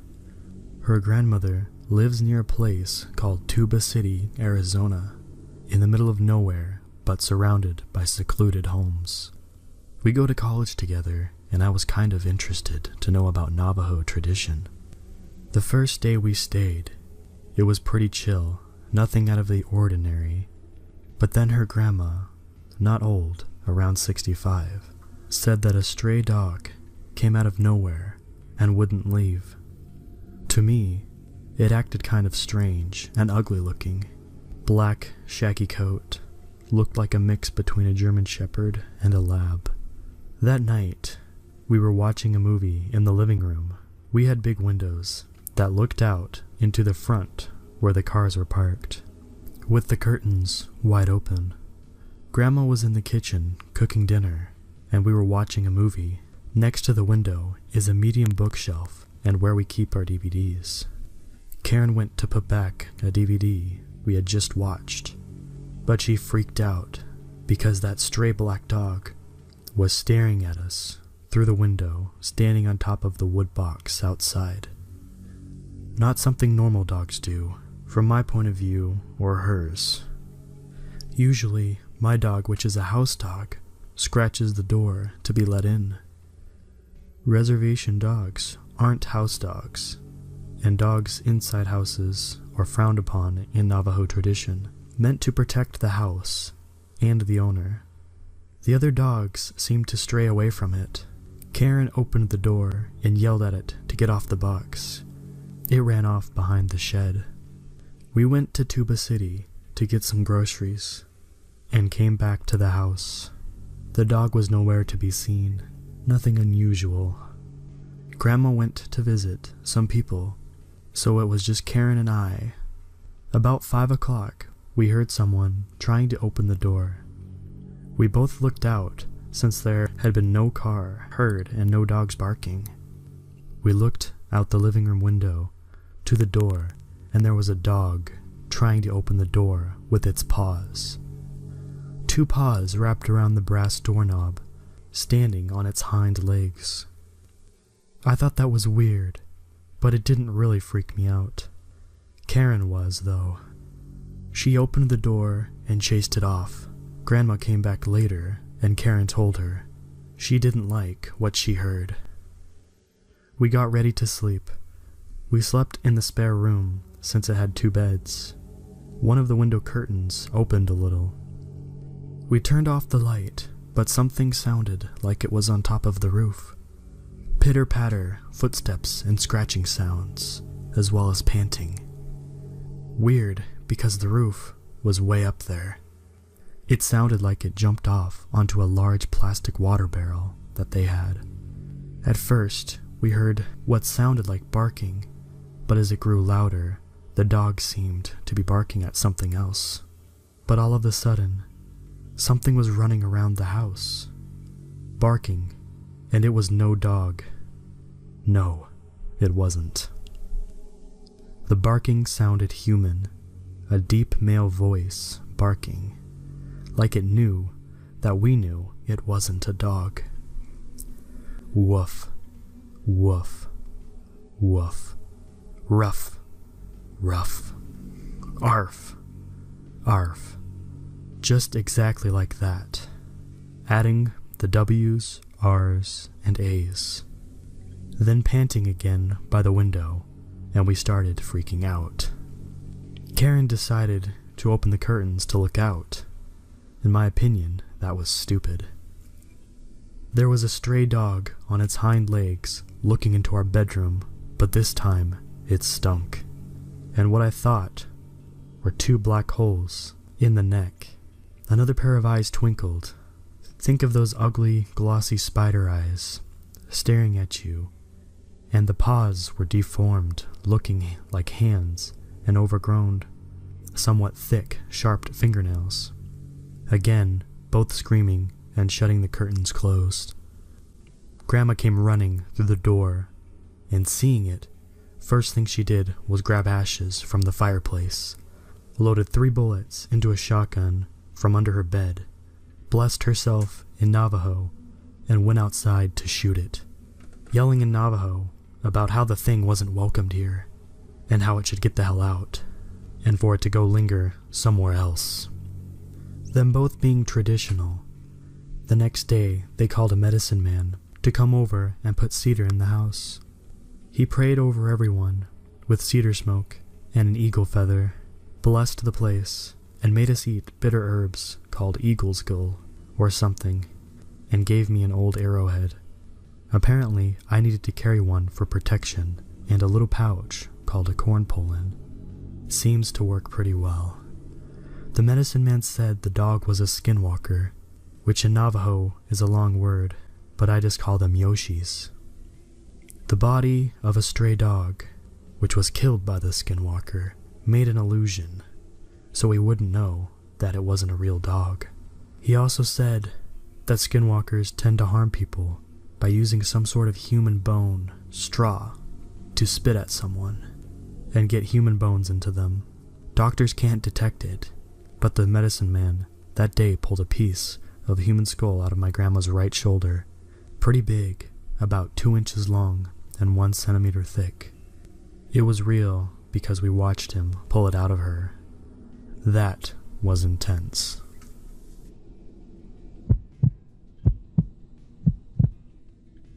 So, I lived in my parents' rental house near my school. It was kind of an intermediate form of living on my own. All the perks, not as many responsibilities. They wanted me to worry about school rather than bills, is how they put it. I still have a part-time job for groceries and other various stuff I want though. The night it happened, I'd come home to a crazy dog, Vinny. My big black lab was going absolutely bonkers. He was jumping up on me, which he never does, and barely let me get to the counter to set down my takeout. I figured he was out of water or excited for dinner. It was close to dinner time, and I paused to scruff him and calm him down, but he just kept bounding around like he wanted to tell me something. I filled his bowl and took my Thai food to the couch. I put on my favorite show and settle in. I had a paper to write, but was putting it off for a while. It was for my American film as lecture class, which was important for my comparative lecture major, but I wasn't thrilled to write the paper on native son. So it was probably going to be a late night for me, as I was inevitably going to put it off until late. Vinny came bounding in the living room and stood in front of the television. I stared at him for a moment as he panted furiously and started barking at me. I was quick to hush him because he has a big bark and we had neighbors. But he kept stalking around the living room, making various dog noises, whining and pawing at the carpet. I put my book down and went to give him more food just to shut him up. But his bowl was untouched. He never left so much as a kibble behind, and I became very apprehensive. He was acting like something was wrong, and he wasn't a drama queen, so I made sure all of the doors were locked and turned on some lights. "Go outside, Vinny," I said, sitting back on the couch. He whined at me and I had to get up to pull him by the collar to get him to the dog door to the backyard. He shot me a look and climbed through and I sighed, still a bit concerned, but not overly so. I went back to the living room and resumed my dinner. After a good 5 episodes or so, I got enough inspiration to go into the computer room and start writing my paper. There was a thump from outside as I sat down, but I ignored it. Vinny could get crazy sometimes and bounced all over the place, so I directed my attention to my homework and slowly got going. I'd been working for an hour or so when I heard another thump and something drag along the side of the house. I furrowed my brow and tried to concentrate on my paper, but something felt off. Vinny started barking and I rushed to the door to get him to come in. He was growling, hackles fully up, and I could barely get him back inside. I locked the dog door and tried to walk away, but he just sat there, staring at it, still growling. I cautiously grabbed his collar and opened the door. The yard looked normal, kind of sickly in the outdoor lights, but otherwise just fine. Vinny jerked against me and it took all I had to keep control of him. He started barking again and I had had enough. We were going inside for the night. I made sure all of the doors were locked and the garage was closed. Something was definitely off, and I decided to finally call the police on the non-emergency number. "Hi, my dog is acting really weird and I've heard some noises outside. Is there any way you could have someone drive by my house?" I asked. "Of course," the woman said. "What's your address?" I told her my address and thanked her profusely. Vinny was still acting like a nutcase, but I didn't want him to go outside anymore. I felt better with him going crazy inside where he could protect me. Vinny is a big dog, fiercely protective, and really scary when he wants to be. I had a boyfriend try to hit me once and Vinny nearly bit his arm off. He may have been acting like a maniac, but if something happened, he'd have my back. I sat back down at the computer and the measly 400 words I'd managed to write and listened to Vinny bark at the door. I was going to go crazy and I had no real way to shut him up. I considered locking him in his crate, but I was too on edge.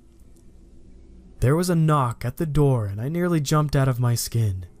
Vinny started barking his head off, and I grabbed his collar again so I could open the door.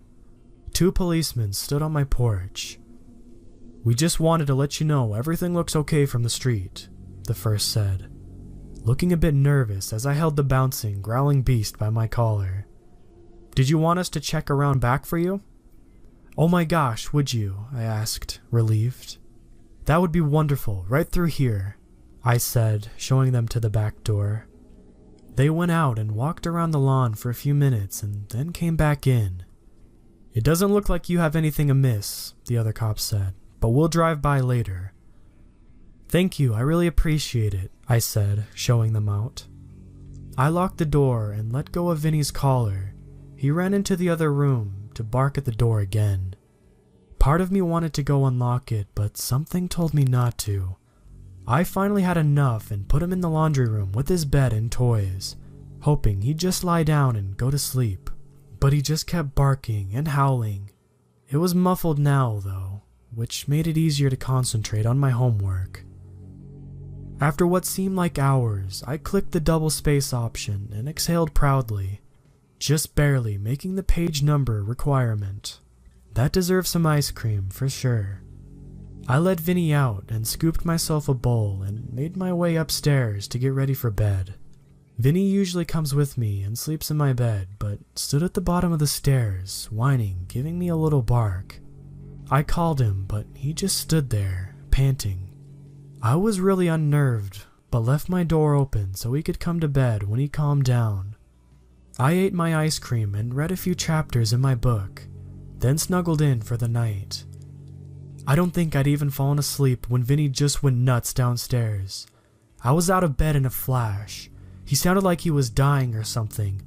On my way downstairs, I heard a loud clatter and a high-pitched scream from Vinny. I found him growling, barking, whining and snarling in the kitchen doorway, fixated on something.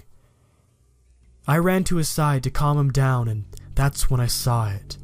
The dog door was halfway across the kitchen, lying limp on the tile, and something was trying to come through the hole. The thing was, it was somewhere between one of those gray aliens and a corpse. It had one shoulder and a long, oddly jointed arm claw on the floor, and it struggled to get its other shoulder through. Its skin was somewhere between pale blue and mold green, like dead flesh. The hand that was clawing at the kitchen floor was too long, like it had extra joints in its fingers, which were tipped with ugly little black claws instead of fingernails. Its face was stretched, its jaw hanging lower than it should, in a mewling, groaning, angry moan. It didn't seem to have eyes, just sunken, black, empty sockets. It started to wiggle its other shoulder through the door, and I didn't need to see any more. I pulled Vinny into the garage, not bothering with shoes or pants. I sped to my parents' house, running a few lights along the way. I told my parents what happened, but they didn't believe me, obviously. They did comment on how agitated Vinny was, though. I didn't sleep a wink that night, and I didn't go to school the next morning, opting to play sick and cuddle with Vinny all day. He'd calmed down, and that alone made me feel safe. When my parents went back to the rental house, they found the dog door halfway across the kitchen floor, and half of the backyard torn up. Claw marks were dug into the floor by the door, which they blamed on Vinny, but agreed that the situation was weird. I moved back into my parents' house and insisted they come with me to pack up my stuff. I wouldn't stay past dark either. It's all I can do to stay in school. I'm getting Vinny licensed as a therapy dog so he can come with me everywhere I go. I don't think anything like what happened that night will happen again, but if it does, Vinny has my back.